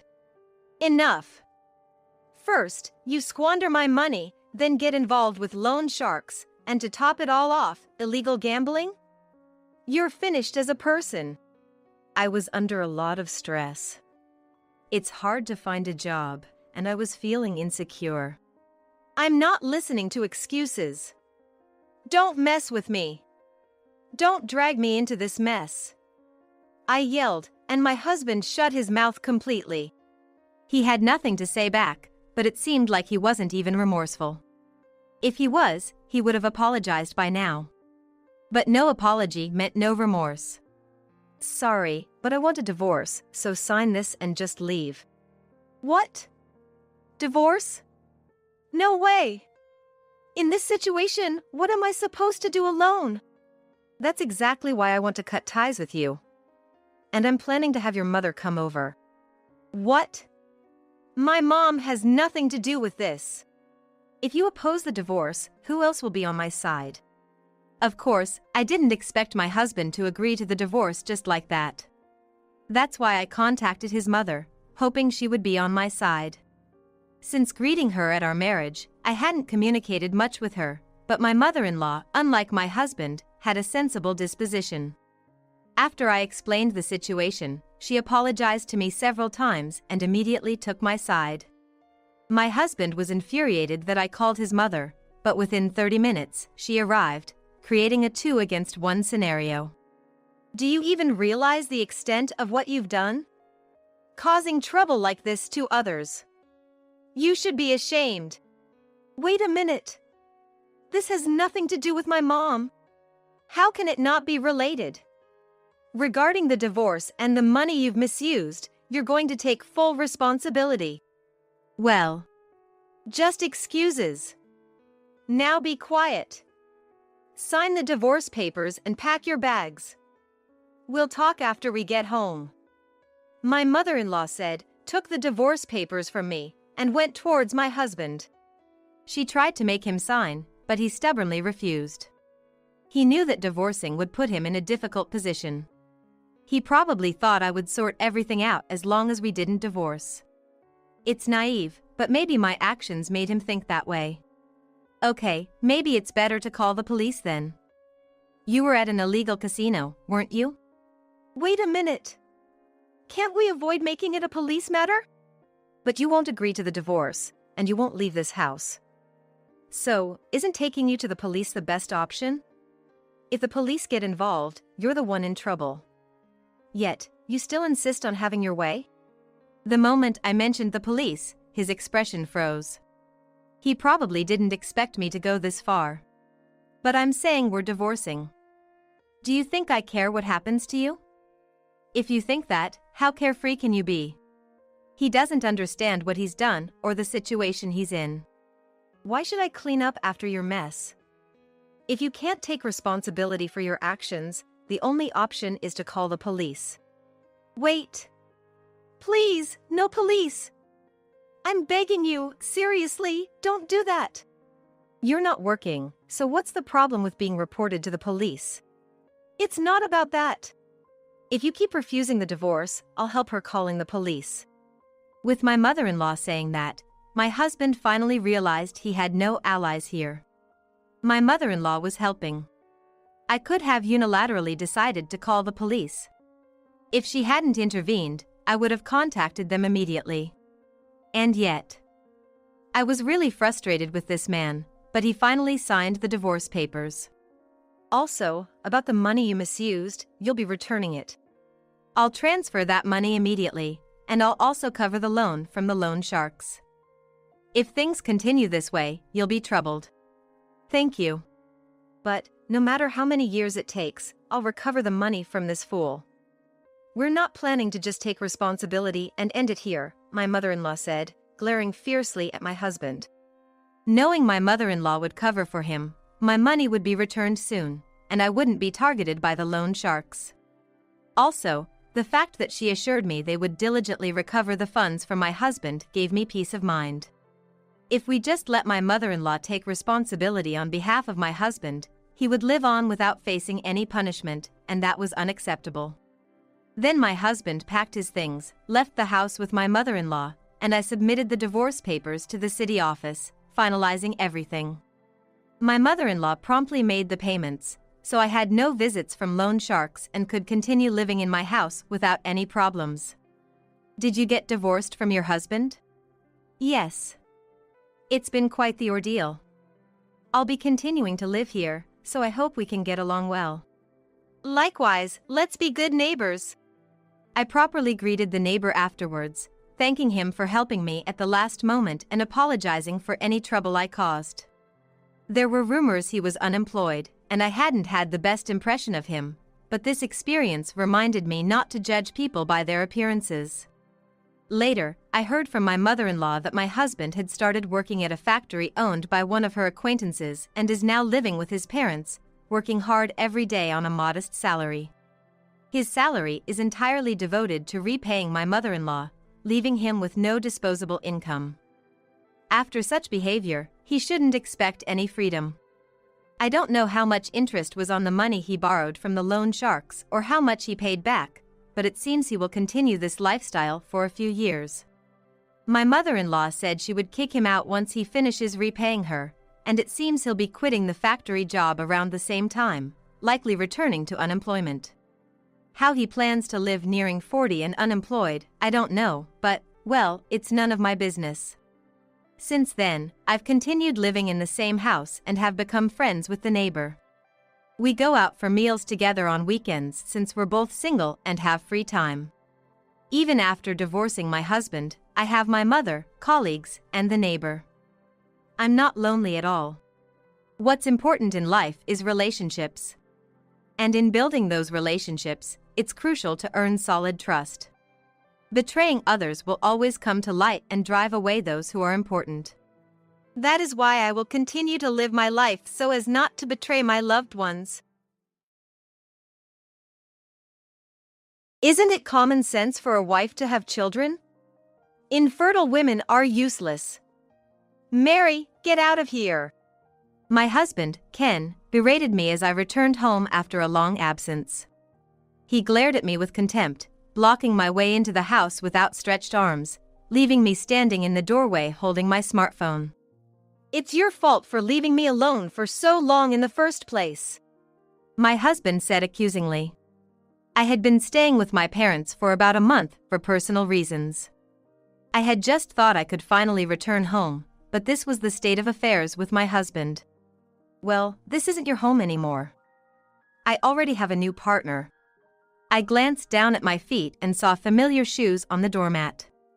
I slowly lifted my head, glaring at my husband. Oh, you finally noticed, huh? That's right, it's your sister, Anna. I'll be living here with Anna now. Unlike you, she's beautiful and has a great figure. You wouldn't even think you're sisters. My husband said with a smirk as he stood in the entranceway. I couldn't help but bite my lip, even surprising myself. I was used to being compared to my beautiful sister, but it felt so unpleasant when my own husband pointed it out. Eventually, my sister came out from the living room, rushed over to my husband, and conspicuously linked arms with him. My husband looked at her affectionately and said, I've decided to have Anna bear my child. I'm sorry, Mary. It seems like you're infertile, so I'll be the one to get pregnant with Ken's child. My sister directed a pitiful gaze toward me. Then, my husband waved his hand at me as if shooing away an animal. Come on, you're in the way. Get out of here quickly. This isn't your home anymore. In a cold voice, I said. Huh? You're the one who's leaving. That house is about to be demolished. Huh? My husband frowned, probably not understanding the meaning of my words. He exchanged glances with my sister, and both of them were puzzled. Actually, I had known for a while that my husband and my sister were having an affair. And I was aware of their plans to take over the house. So, I was well prepared for this. I was determined to take everything away from my husband. I reaffirmed this resolution in my mind. At that moment, my sister immediately raised her voice as if mocking me. Hold on. What are you talking about? This house belongs to our father, right? He wanted you both to live here when you got married, didn't he? So, this house is in our father's name. You can't just demolish it as you please. My sister said triumphantly. So, I told my sister. Certainly, this house was originally in our father's name. However, the ownership has already been transferred. What do you mean? My sister pulls a face. But the next moment she blew up and said, Manami, I'm not going to play that hand. Mary, I'm not going to play that game with you. Don't bullshit me just because you are disappointed that your husband was taken away from you. My husband joined in with his sister. You're lying because you're jealous of Anna, aren't you? You're an infertile woman. You infertile woman. They both didn't believe me and made fun of me. But then, the house is in Mary's name. I heard a voice from somewhere. Who is it? My husband looked around nervously. But my sister seemed to recognize the voice immediately and shouted at me. Wait, what was that just now? It's our father's voice, right? I then showed them my smartphone that I had in my hand. Yes, it's Dad. I've been on the phone with Dad since earlier. In fact, when I came home, I had put my smartphone on speaker mode. The person on the other end of the call was my father. In other words, my father had been listening to the entire conversation between my husband, my sister, and me. My father-in-law, why? Both of them were stunned. My husband and sister had wide eyes as they stared at the smartphone. My father began speaking again. I'm disappointed in Anna and Ken. Both of you put on such good faces in front of me, and I fell for it completely. He must have been truly disappointed. My father sighed on the other end of the phone. Then my husband whispered to me in a low voice. Hey, what's going on? Why are you connected to my father-in-law? However, I ignored my husband and said loudly. Huh? Why did I let Dad listen to our conversation? Hey. Keep your voice down. My husband looked flustered, but I continued speaking to both of them with a blank expression. You both know that I went back to my parents' home to take care of Dad, right? My husband and sister nodded slightly. They both knew that I had been staying overnight to take care of my father, who was living in my hometown and had fallen ill. Mom has already passed away, and my older sister couldn't come back home because she's too busy with work. But you see, the reason I went back home wasn't just for that. It was also to report something to you. Report? Yes, a report that both you and your sister are having an affair. At this point, my sister trembled and asked, "So, Dad?" I looked straight at my sister and said, "Yes, Dad knows everything." When did he find out?" My sister asked me with a pale face. So I said, "Long before today," and proceeded to tell them the circumstances that led me to discover the affair. I began to suspect the affair when Ken started taunting me for not being able to have children. Ken had wanted children since we got married.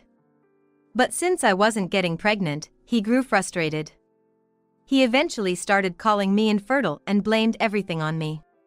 "Well, it's obviously your fault, isn't it? You're infertile, so you can't have children. What's the point of having a wife who can't have children? I had no choice but to leave you to ensure I have descendants. But just saying infertile doesn't identify the cause. I asked you so many times to undergo infertility treatment together, didn't I? But you prioritized your job and never seriously considered working on infertility treatment. You kept saying that having children was the wife's responsibility, and you didn't listen at all." When I retorted to my husband, he looked away from me. It was probably awkward for him since it was true that he had consistently refused infertility treatment.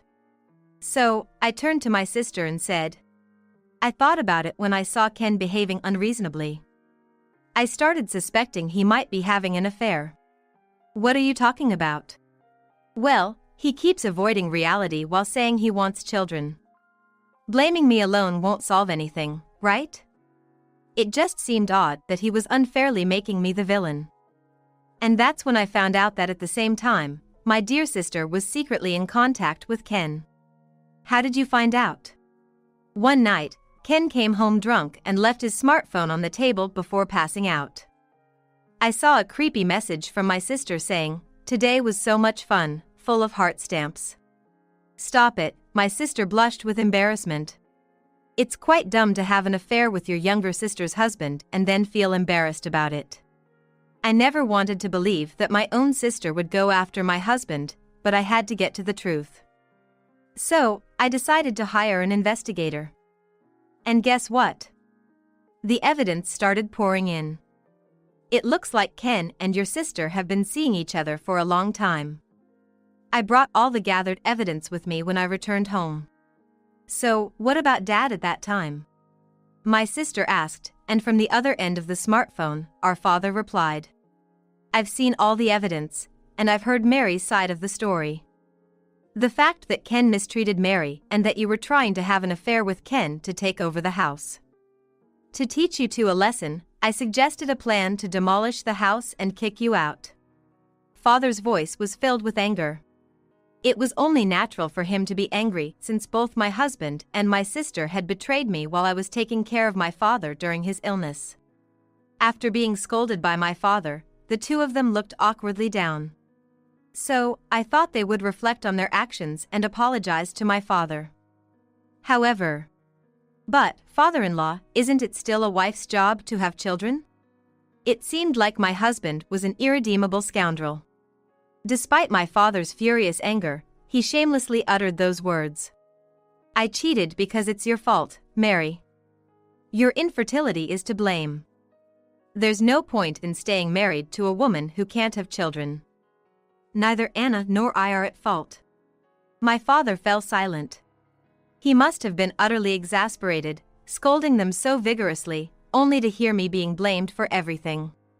As for my sister, despite initially appearing remorseful when her affair was exposed, she quickly regained her confidence once she was back with my husband. "That's right. Mary, who can't have children, is at fault, so why make a fuss over a little affair? Besides, whether the mother is Mary or me, it doesn't make a difference to Dad when it comes to grandchildren." However, my father shouted, "That's not the issue. Your thinking is wrong. Apologize to Mary and separate immediately." Despite his escalating tone, my husband and sister remained unfazed. In fact, my husband showed no remorse and defiantly declared, "In that case, I'll divorce Mary. I don't need an infertile woman or this rundown house. Anna and I will live our lives together from now on." "Hey, Ken, planning to run away? Wait. Apologize to Mary properly. My father tried to stop my husband, but Ken just laughed heartily and disappeared into the living room with my sister. No matter how angry my father got, there was nothing he could do over the phone. Nevertheless, my father continued to speak to my husband through the speaker, but my husband ignored him, hastily packed his belongings, and left the house with my sister in no time. Left all alone, I slowly sank onto the living room sofa. The fatigue hit me like a wave as soon as I was by myself, and I couldn't bring myself to stand for a while. It was such a harsh experience to go through, especially after returning home after such a long time. I had expected this to happen, but losing my husband to my own sister was still a shock. Are you okay, Mary? My father asked with concern. Right, I was still on the phone with my father. I quickly picked up my smartphone and put on a smile, saying, "I'm okay, Dad." I'm sorry, I couldn't do more to help, Mary. My father sincerely apologized to me. It's okay, Dad. You've been a great support. Thank you so much. I had nothing but gratitude for my father. Despite being in poor health himself, he had stood up for me. Then I told my father, "Don't worry, Dad. Ken and my sister will definitely regret this." I was confident in this, not just putting on a brave face. That's because I held a certain fact that they didn't know. 1 month later, the divorce was successfully finalized, and I claimed alimony from my ex-husband and sister. My ex-husband was full of complaints until the end, saying, "It's your fault for being infertile," but since the fact of his affair remained unchanged, he reluctantly agreed to pay the alimony. My sister, too, initially hesitated, saying, "I've never heard of claiming alimony from family," but it seemed she was eager to marry Ken as soon as possible, so she paid the alimony in a lump sum. Afterward, my ex-husband and sister rented an apartment and moved. The house they rented seemed too spacious for just the two of them, but it appeared they chose a property with many rooms, perhaps in anticipation of having children soon. I went ahead with the plan to demolish the house my father had given me and moved to a nearby apartment. The vacant land was transformed into a paid parking lot, providing me with a small but steady source of income. For some time after that, I lived calmly without any contact with the two of them. However, several years later, I would unexpectedly cross paths with them again. It happened in the waiting room of a maternity clinic during my first visit. To my surprise, I encountered my ex-husband and sister there. They seemed as close as ever, holding hands while sitting together. I didn't want to get involved with them any more than necessary, so my initial intention was to ignore them.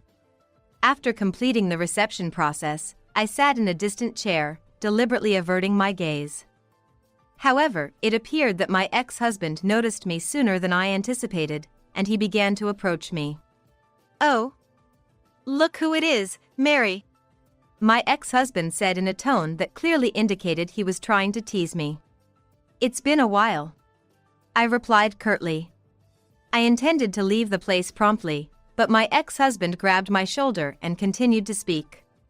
"Hey, Mary, what brings you to the maternity clinic? Meeting here of all places is quite a coincidence. I bet an infertile woman like you is still single, right? Isn't he such an insensitive man?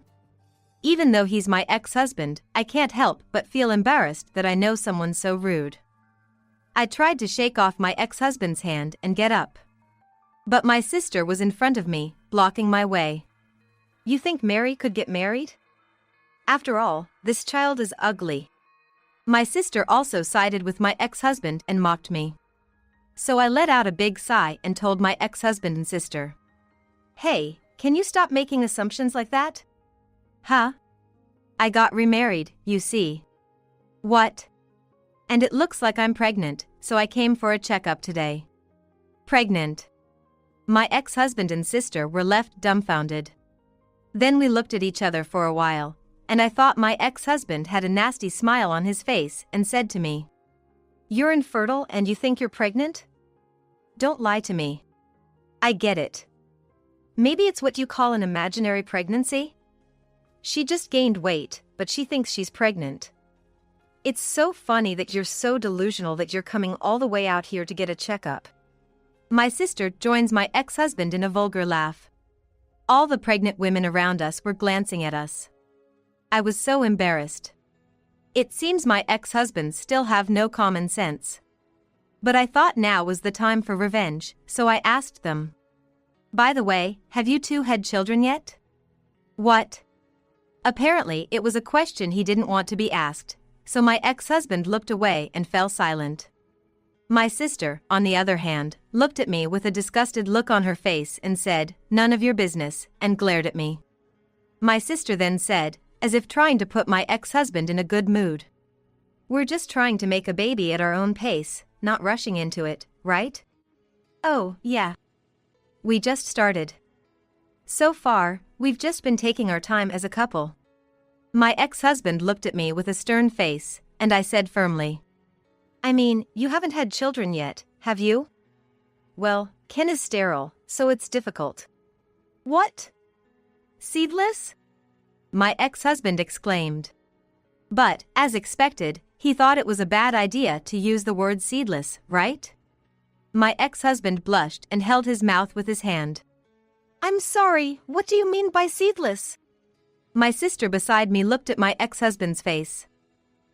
No. It's just her imagination." My ex-husband shook his head vigorously, denying it with a strained expression. "It's not imagination. It's the truth. I know why my sisters are here at the obstetrics and gynecology clinic. Even your sister had trouble getting pregnant, right? But no matter how hard she tried, she couldn't have a child. After all, Ken is infertile. He accused me of being infertile and refused infertility treatment, but in reality, Ken himself is infertile." "Oh no!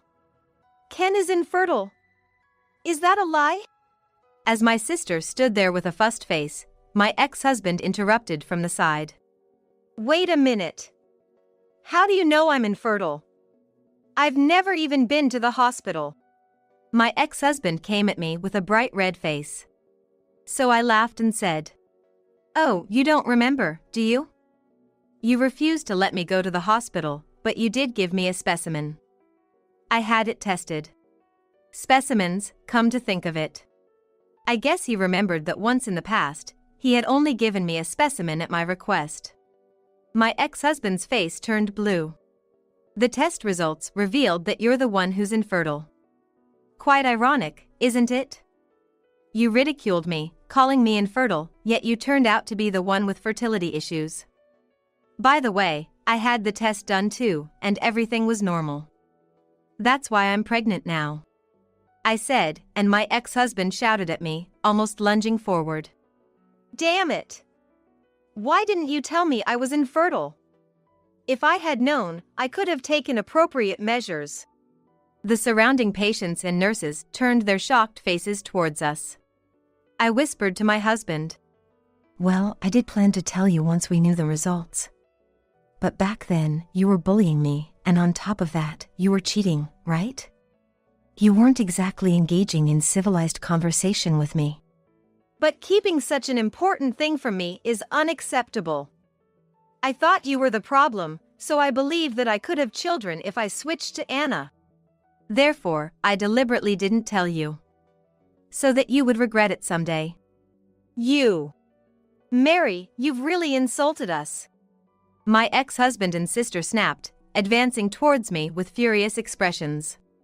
At that moment, I was so consumed with rage that I couldn't care less about the onlookers.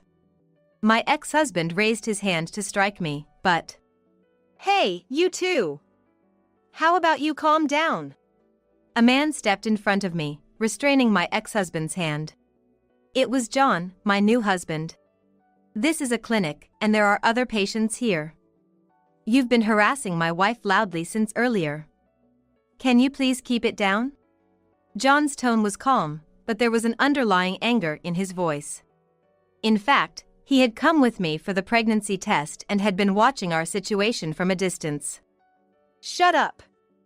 It's none of your business. This woman here insulted me, calling me infertile. And she's been hiding the fact that I'm infertile, deceiving both me and Anna."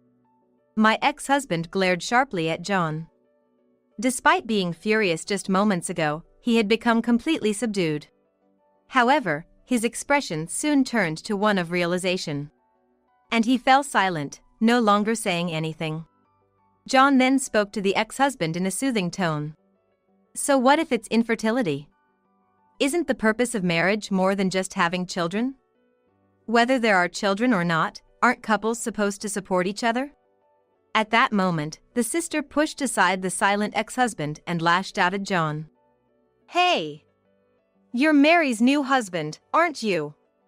You talk so big, but do you understand how I feel?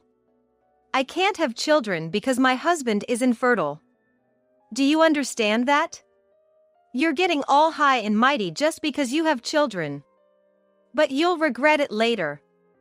Children born from an ugly woman like Mary will definitely be ugly too. Both of you can go to hell."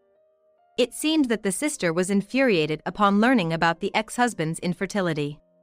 She grabbed John by the collar, tears welling up in her eyes as she hurled insults. However, "Anna, stop it." For some reason, my ex-husband turned pale, desperately trying to restrain his sister. "Why? Why should I leave this disrespectful guy alone? He's insulting us. I won't be satisfied until he gets what he deserves." Despite her resistance, the ex-husband managed to separate her from John, pleading with her with a desperate expression, "It's enough already." I was left bewildered by the unfolding chaos before me. But eventually, the ex-husband forcibly dragged his sister out of the waiting room and hurriedly left, as if fleeing from something. Later, the mystery was solved when I heard from John, the man I remarried. In fact, he runs a company, and her ex-husband worked for a business partner of his company. Moreover, her ex-husband's company has been performing poorly for several years. If he was to cut off business with the company, its survival would have been in jeopardy, so it is not surprising that the ex-husband became impatient. The reason he suddenly became quiet at the obstetrician's office was to protect the company and himself. However, John showed no mercy to my ex-husband, who had treated me so badly. He went to my ex-husband's company and tried to report to the president about what he had done. There, however, John learned a surprising fact. According to the company president, my ex-husband had been repeatedly late for work and had a poor work attitude, and was already considered a problem at the company. Furthermore, it was revealed that he had been having an affair, and as expected, my ex-husband was transferred to a new position. His salary has been drastically reduced, and even at the new location, there are bad rumors and people look at him with a cold shoulder. And my sister and my ex-husband, who at first was so excited that they were going to have a baby, are now constantly quarreling with each other. It was no wonder, since it had become clear that my ex-husband was infertile, they could not have children, and their relationship had reached its lowest point. Having paid alimony to me, both of us had very little savings and were forced to live in poverty. They said that even if they wanted to leave each other because neither of them had any money, they couldn't, and they were living in a constant state of bickering. This finally made my ex-husband and my sister regret their decision. Rumor has it that the ex-husband has told people around him that he should have taken better care of Mary, but it is too late for him to feel remorse now. I hope the scum will stay with each other until the end. On the other hand, unlike my ex-husband, John takes very good care of me. I am so glad I married him because he seems to get along with my father and we are close enough to go out for drinks together. My first marriage was a disaster. But thanks to that, I met the man I married again. We have a beautiful baby now and I'm so happy. Ariana, who once stole my fiance, Jake, only to dump him and then vanished without paying the compensation she owed my parents for the trouble she caused. Now, she stands before us, making snide remarks. Your husband is quite older, isn't he? What does he do for a living? My husband is a doctor. Compared to him, your husband looks poor. He's quite muscular. Does he, by any chance, work on a construction site? Just as I was about to retort, my husband, Michael, stopped me. I do physical work, yes. Speaking of doctors, working here means he's employed at the Blue Island General Hospital? Yes. He's a surgeon. Really? He's one of my subordinates, though? You mean William from the Blue Island General Hospital, right?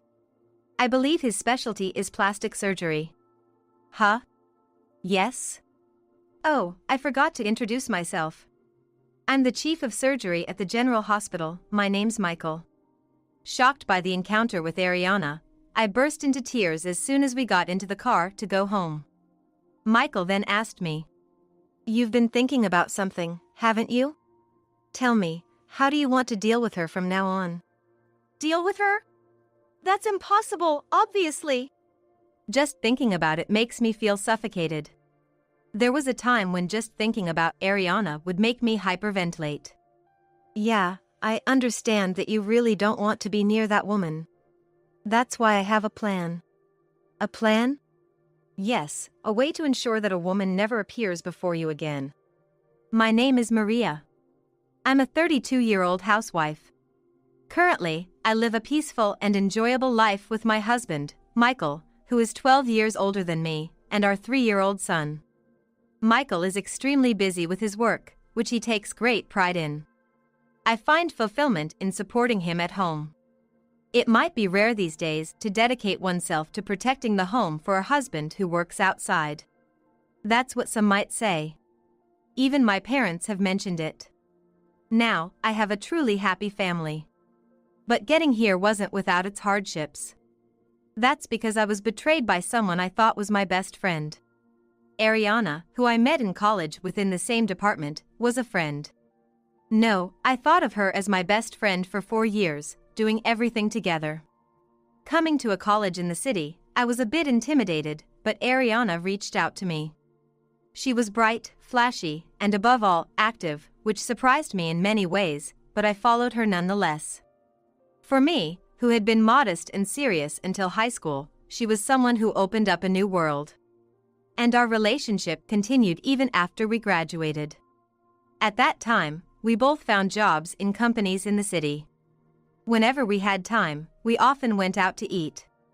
Eventually, I met someone too.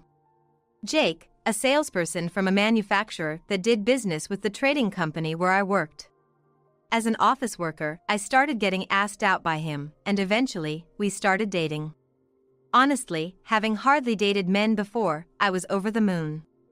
Everything went smoothly, and after a year of dating, we got engaged when I was 26. I probably got carried away at that time. "You haven't been hanging out much lately, have you?"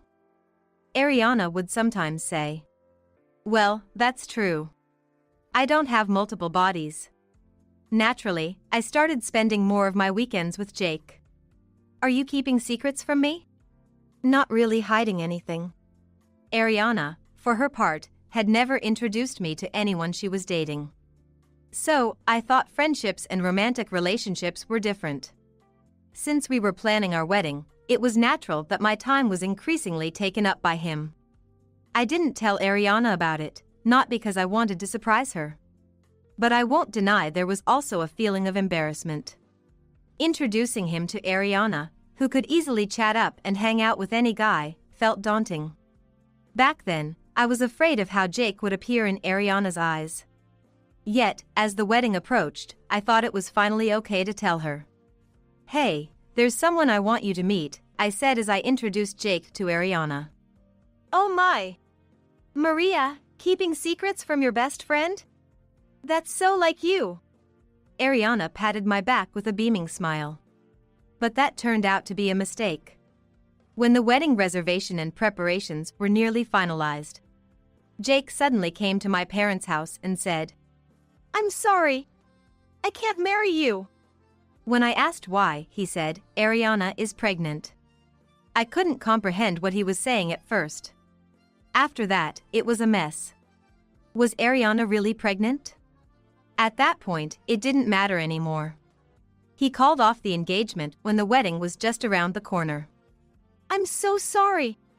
In my stunned silence, my dad, half furious, berated and even hit him while he was apologizing.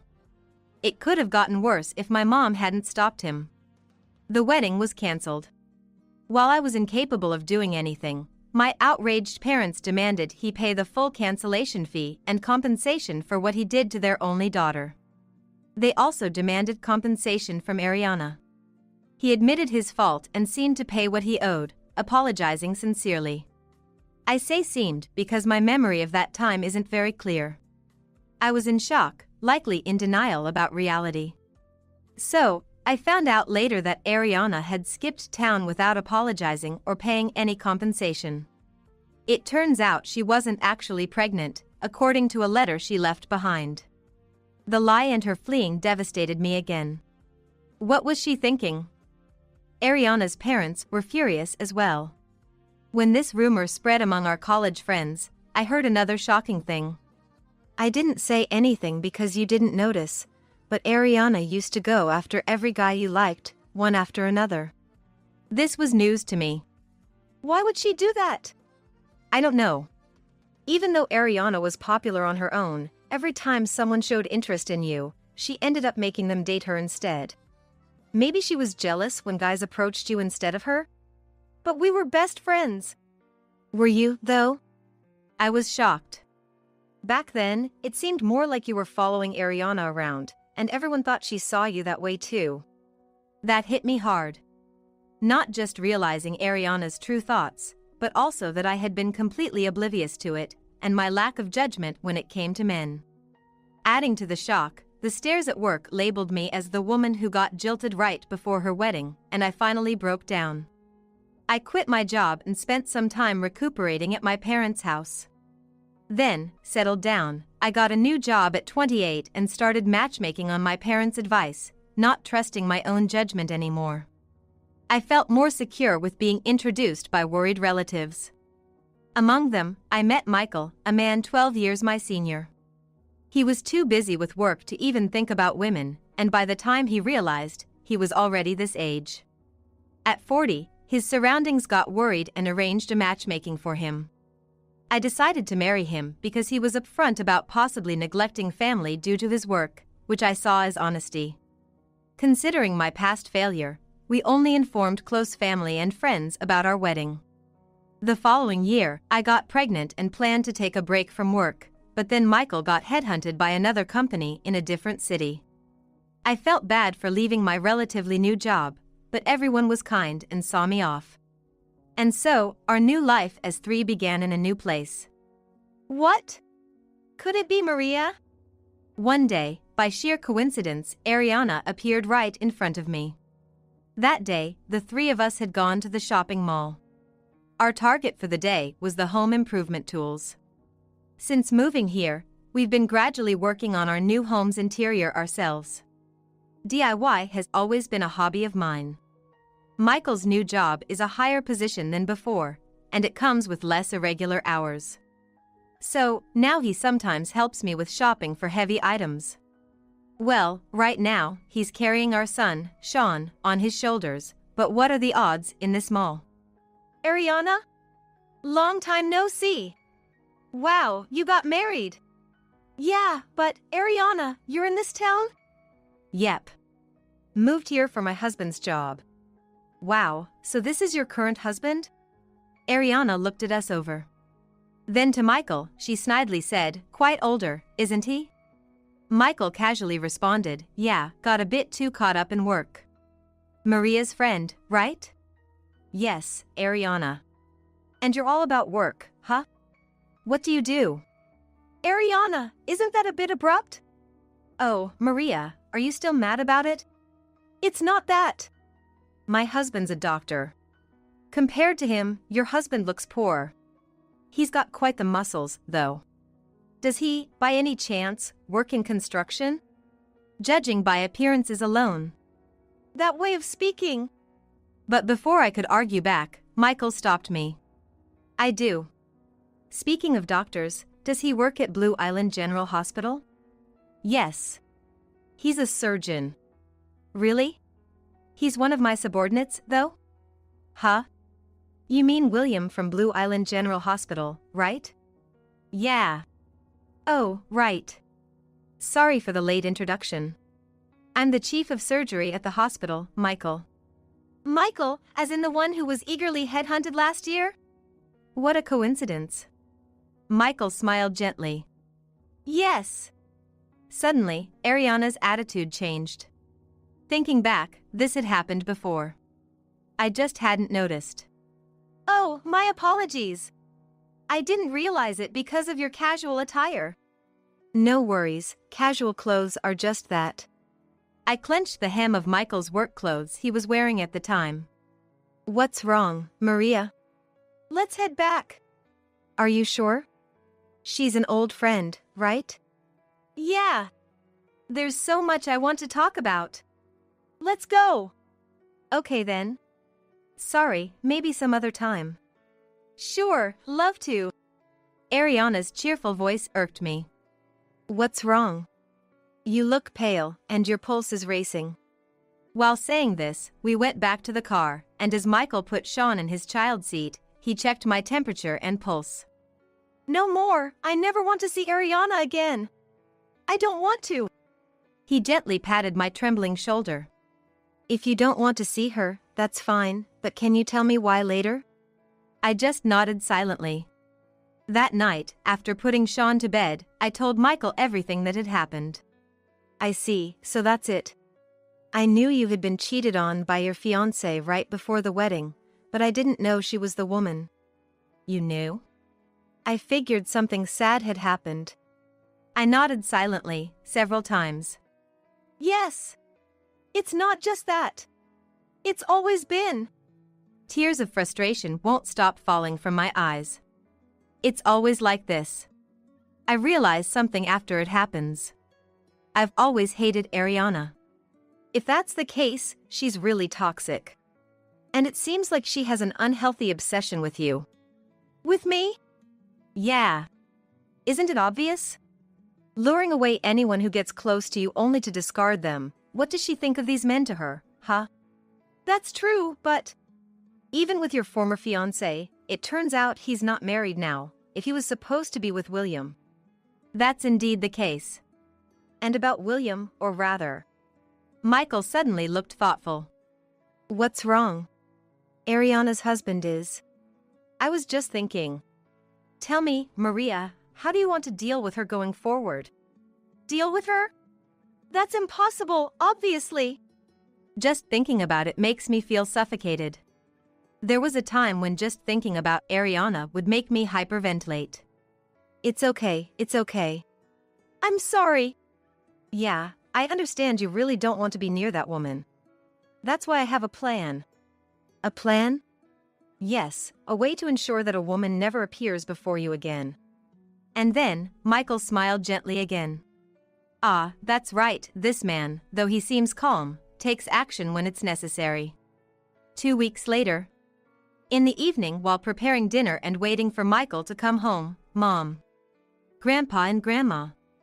Suddenly, Sean pointed out the window. Right after that, the doorbell rang. Indeed. It was my parents. I hurried to welcome them in. Their home is several states away. It takes hours by car. What's going on? Yeah, Michael called us. He said it was urgent, so we're here to watch the house. House sitting? Haven't you heard? I quickly sent a message to Michael. Immediately, I received a reply, so your parents have arrived. Come here now. And bring your earphones, along with the URL of a certain restaurant. I don't know what's going on, but it looks like I have to go out now. Unusual for Michael. I was in the middle of cooking dinner. That's okay, we'll finish up. Let's make it our dinner. Wondering what was going on, I started to get ready to leave.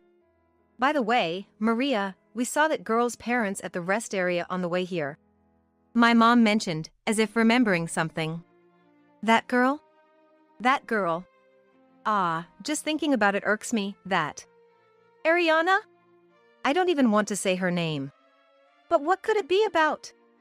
I hadn't told my parents that Ariana was living in this area. Given how down I was at that time, my mom's worry was tremendous. And her tirade against Ariana's parents was fierce. Honestly, I never thought my mom could get so angry. Because of that past, I thought mentioning Ariana over the phone would complicate things. I'll be going then. I got into the car and headed to the restaurant Michael had specified. It was a cozy, nice-looking restaurant. According to the restaurant's website in the URL, the dinner seemed moderately priced. I wondered if Michael was waiting here for me. As I got out of the car, noticing a few other vehicles parked as the evening gradually darkened, another message popped up on my phone. Put on your earphones and come inside. Curious, I entered the restaurant where a waiter guided me to a two-person table. A man sat alone at the next table over. A drink in front of him, elbows on the table, hands covering his mouth. Exuding an unapproachable aura with his sunglasses and all-black attire. I'm waiting for someone. I began to tell the waiter to bring water and suggested the menu. He subtly gestured towards a seat across the room. There was Michael, seated opposite a woman, with several dishes that seemed like an early dinner laid out on the table. I nodded to the waiter and ordered a light meal that wouldn't seem out of place on the table. At that moment, my phone vibrated inside my bag. It was a message from Michael. Hurriedly, I attached the earphones to my phone and put them in my ears. Then I heard it. No, William is a good doctor. He specializes in plastic surgery. But you're even more remarkable, isn't that right? The woman's voice I heard, her back to me, was Ariana's. Startled, I switched my phone to record mode. Michael was intentionally letting me listen. Since then, I've asked William a bit about you. Oh, is that so? I was amazed. After all, you've handled so many difficult surgeries nationally, haven't you? Thousands over 10 years, I heard? Well, it's my job. Amazing. Ariana's tone had completely changed from our last encounter. Still, you've done quite the research. Actually, I heard it from William when I mentioned running into you the other day. Then, the man in black slightly lifted his hips before sitting back down. Glancing over, I noticed he too was wearing earphones. It must have been a surprise, suddenly reuniting with an old friend. Yes, but meeting you was the highlight. Shouldn't an old friend be more important? No, I felt bad for speaking so dismissively of you before. I wanted to apologize. Ariana continued in a tone that sounded almost like she was biting her tongue. I hadn't known.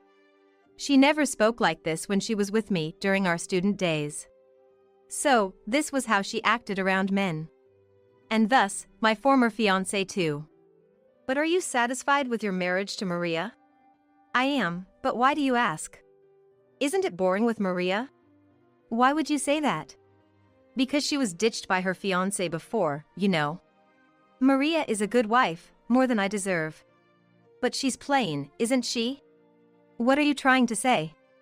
Actually, since our conversation the other day, I've fallen for your calm demeanor and presence. I think I could be much more for you than Maria. The man in black's hands trembled visibly on the table. So, this was his play. Oh, for me? What do you mean by that? Because you're invited to parties and such, right? With a plain wife like Maria, wouldn't you be embarrassed? In such places, you need someone more radiant, like me. So you think you wouldn't embarrass me? Yes. So, you're suggesting you'd leave William for me? No, that sounds terrible when you put it like that. Then what do you mean? I'm a bit slow on the uptake, you see. Ah, come on. Do you really make a woman say it? I told you, I fell for you. William is a promising man. Not an old man like me. Age doesn't matter. Actually, I'm disappointed in him. That's when it happened. The man in black started to stand up. I hurriedly approached him. A man dressed all in black, probably this must be William. I silently stared at his face and showed him my earphones and the connected smartphone. William sat down again, as if realizing something. I needed to hear something more definitive. Disappointment. What does that mean? You mean coming home late every day? If that's the case, it's because of work. Unfortunately, patients don't wait. No, it's not about him coming home late or anything like that. Then what is it? It's his salary. Given his age and career, it's normal. Young professionals are like that. But he's a doctor, right? So? I mean, if your partner is a doctor, you'd expect an income over $200,000, right? I believe he's making around $140,000 to $150,000 now. When we got married, it was less, and I was disappointed compared to what I had expected. Moreover, he goes to conferences and stuff, but he never takes me with him. So what if I were in that situation?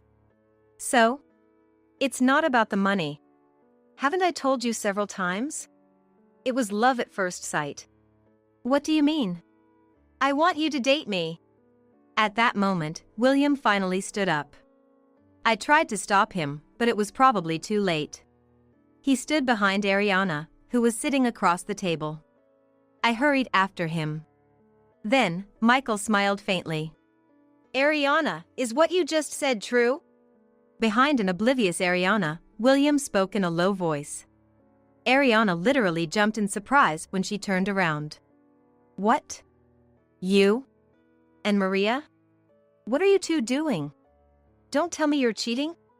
See, when you have something to hide, you end up saying things like that. Michael said calmly to Ariana. I heard your conversation. So you've always thought of me like that, huh? What do you mean, like that? Here you are. I then confronted Ariana with the recording of our conversation. What's this? Michael took out 2 smartphones from his bag. One was connected to me, and the other must have been connected to William. Do you even know what it means to become a fully fledged doctor? What's this all of a sudden? We spent years in college, then years before becoming regular doctors. I had just become a regular doctor when I met you. What? Ariana started counting on her fingers suddenly. So, I was just a newbie. But, you said you were a doctor at the mixer. I am a doctor. And at that time, I was dragged there by a high school buddy. I thought it was too early to marry, but you were the one who aggressively pursued me. Plus, I was earning more than my peers in corporate jobs. It was you who assumed I made more. Indeed. Doctors are well paid, but not until they're fully established. And whether they own a practice, where they work, their employment status, and age can all affect their income. And it's true that doctors have fewer chances to marry. It was a rare outing because I'm still a busy newbie, which is why I initially declined. Yes, that's true. It might sound like an excuse, but I wanted to work in rural healthcare. I needed to build up my experience in the field to be as versatile as possible. Yet, whenever I mentioned this, you would hysterically scream. But I don't want to go to the countryside. Even though I said it pays better, you didn't want to hear it. And it's not just that. You said you'd be a housewife to support me, but you don't do any housework. What? I was surprised at that. But housework isn't just for women nowadays. That's if both are working. I chimed in. In today's world, if you decide to be a stay-at-home wife, you really need to manage all household duties perfectly, so your husband doesn't have to worry about anything. Maria! Even you're saying that. But, are you managing all that, along with your social obligations? You seem to be misunderstanding something. Michael sighed deeply. You clearly have the wrong image of a doctor's wife. Indeed. That's more like the image of a housewife from the past. The glamorous life you imagine doesn't exist. I'm always watching the clock for his uncertain return time, managing childcare, and ensuring he has the stamina to handle surgeries lasting 10+ hours by planning nutritious meals. Oh, I see. William, have you been thinking I'm inattentive because I frequently seem to overlook things? Maybe you haven't been getting enough sleep at home? Yes. Well, I used to cook and do household chores on my own, but even so, my sleep hours have been significantly reduced because he keeps bothering me whenever he's home, making it hard to find time to study. Study? Of course. It's only natural to constantly acquire new knowledge for our patients. So, Maria, you're studying too? At this age? Of course. I'd be in trouble if I couldn't respond to his sudden calls. If it were a marriage between doctors, things like household chores and secretarial tasks would probably be outsourced. But I'm just an ordinary person, so I do what I can to support Michael, for his sake, the hospitals, and the patients. And I want to show our son a model of diligent work. How arrogant! Say what you will. I'm not the person I used to be. That's right. Watching Ariana directly trying to charm Michael stirred a different kind of anger in me, not the fear I had felt before. Ariana, unable to counter my arguments, remained silent, possibly out of frustration. Then, William interjected firmly. Ariana, I've decided to leave you. We're getting a divorce. What? What are you talking about? Being with you, I can't become the doctor I aim to be. And let me ask again, are you willing to follow me to rural areas? No, I can't go to such places. I see. But I want to go. That's why I can no longer be swayed by you. Ariana's face froze. You can't be serious about leaving me. Suddenly, Ariana turned to me. It's all because I met you again, Maria. Why did you have to come here? If only we hadn't met. So, you're saying you wouldn't have thought about taking my husband if we hadn't met? You haven't changed at all since college. What? How dare you? Watching her, I began to feel pity for Ariana rather than fear. Why have you always taken and then discarded men who were interested in me or my boyfriends? Because I hated you, the plain good girl. But Ariana, hating me doesn't justify the effort you've put in. Like with Jake, you ended up running away from home. That's right. Ariana's actions were strange. If she hated me, she could have ignored me or bullied me directly. Yet, she took men away from me and discarded them, making it visible to our friends. And she even took my fiance and demanded alimony. Ariana, could it be that you actually liked me a lot? What? She opened her eyes wide in disbelief. Was it my imagination, or did her neck veins bulge visibly when she got angry? It's said that veins bulge when one is angry. Apart from Jake, I hardly noticed. And the men who switched to you because of Ariana's tricks were not worth much anyway. In the end, it worked out in my favor, didn't it? No, that's not true. Even if I had married Jake, he might have cheated on me. So, Ariana, were you actually saving me from unhappiness? What? Ariana's gaze wandered. Didn't you realize? That can't be. I'm sorry, but I'll forget about you from now on. No, that's a lie. As she said that, Ariana suddenly collapsed in front of us, clutching her chest. Doctor! William looked at Michael with a serious expression. Call an ambulance, quick! Right away! Soon after explaining the situation to the ambulance, Michael and William went with it. Indeed, Michael specializes in cardiac surgery. He probably won't be coming home today. As I sighed deeply, the waiter brought our order. Thank you. Sorry for the commotion. No worries, this place was booked exclusively for you by Michael today. Wow. He had arranged even that. Truly, when he decides to do something, he does it right, I thought with a smile. Later at the hospital, there was another commotion. According to Michael's plan, Ariana's parents were supposed to come storming in. Shockingly, Ariana had only reported her marriage but had not introduced William to her parents. Perhaps the timing had prevented travel out of state. But that time had passed. Michael, through William, had contacted Ariana's parents for two reasons. One was the potential for further issues with men. The other was because he had noticed something off about Ariana's health. He had been suspicious of the way the veins on the right side of her neck bulged since their first meeting. As it turned out, Ariana did have a heart condition. She needed some hospital stay, but her life was not in danger due to the timely intervention. Her parents, having rushed over, decided to take Ariana home. Between the divorce, the sudden discovery of her illness, and being called out by me, Ariana was quite shaken. I don't want to go back home. Ariana resisted her parents, "But you need to pay back the alimony we fronted," her father said angrily, and weakened by her condition, Ariana couldn't respond. The divorce led to mediation, where William's misuse of funds was also brought up, further increasing the amount her parents had to cover. Dragged back home, Ariana was now forced to work within their sight to repay them, a tough situation given her free-spirited nature. Caring for her health while being watched by her parents, and chased by serious work every day, for the free-spirited Ariana, that must be an unbearable ordeal. Look, a message from William. It's the weekend. Michael took a half-day off work, so the three of us went to a park with a wide grassy area for the first time in a while. Despite the chilly days continuing, Sean, dressed warmly, was running around on the grass, laughing. Is he all right? As we sat on a bench with a view of Sean, we took turns looking at an email. Check out this photo. The photo showed William smiling and participating in a local festival. A stark contrast to his previously worried expression. That's great.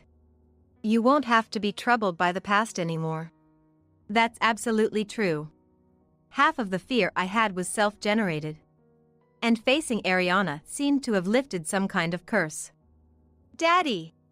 Sean waved at us enthusiastically. All right, let's catch him, said Michael as he started running. And I watched the two of them, guarding this moment. Now and in the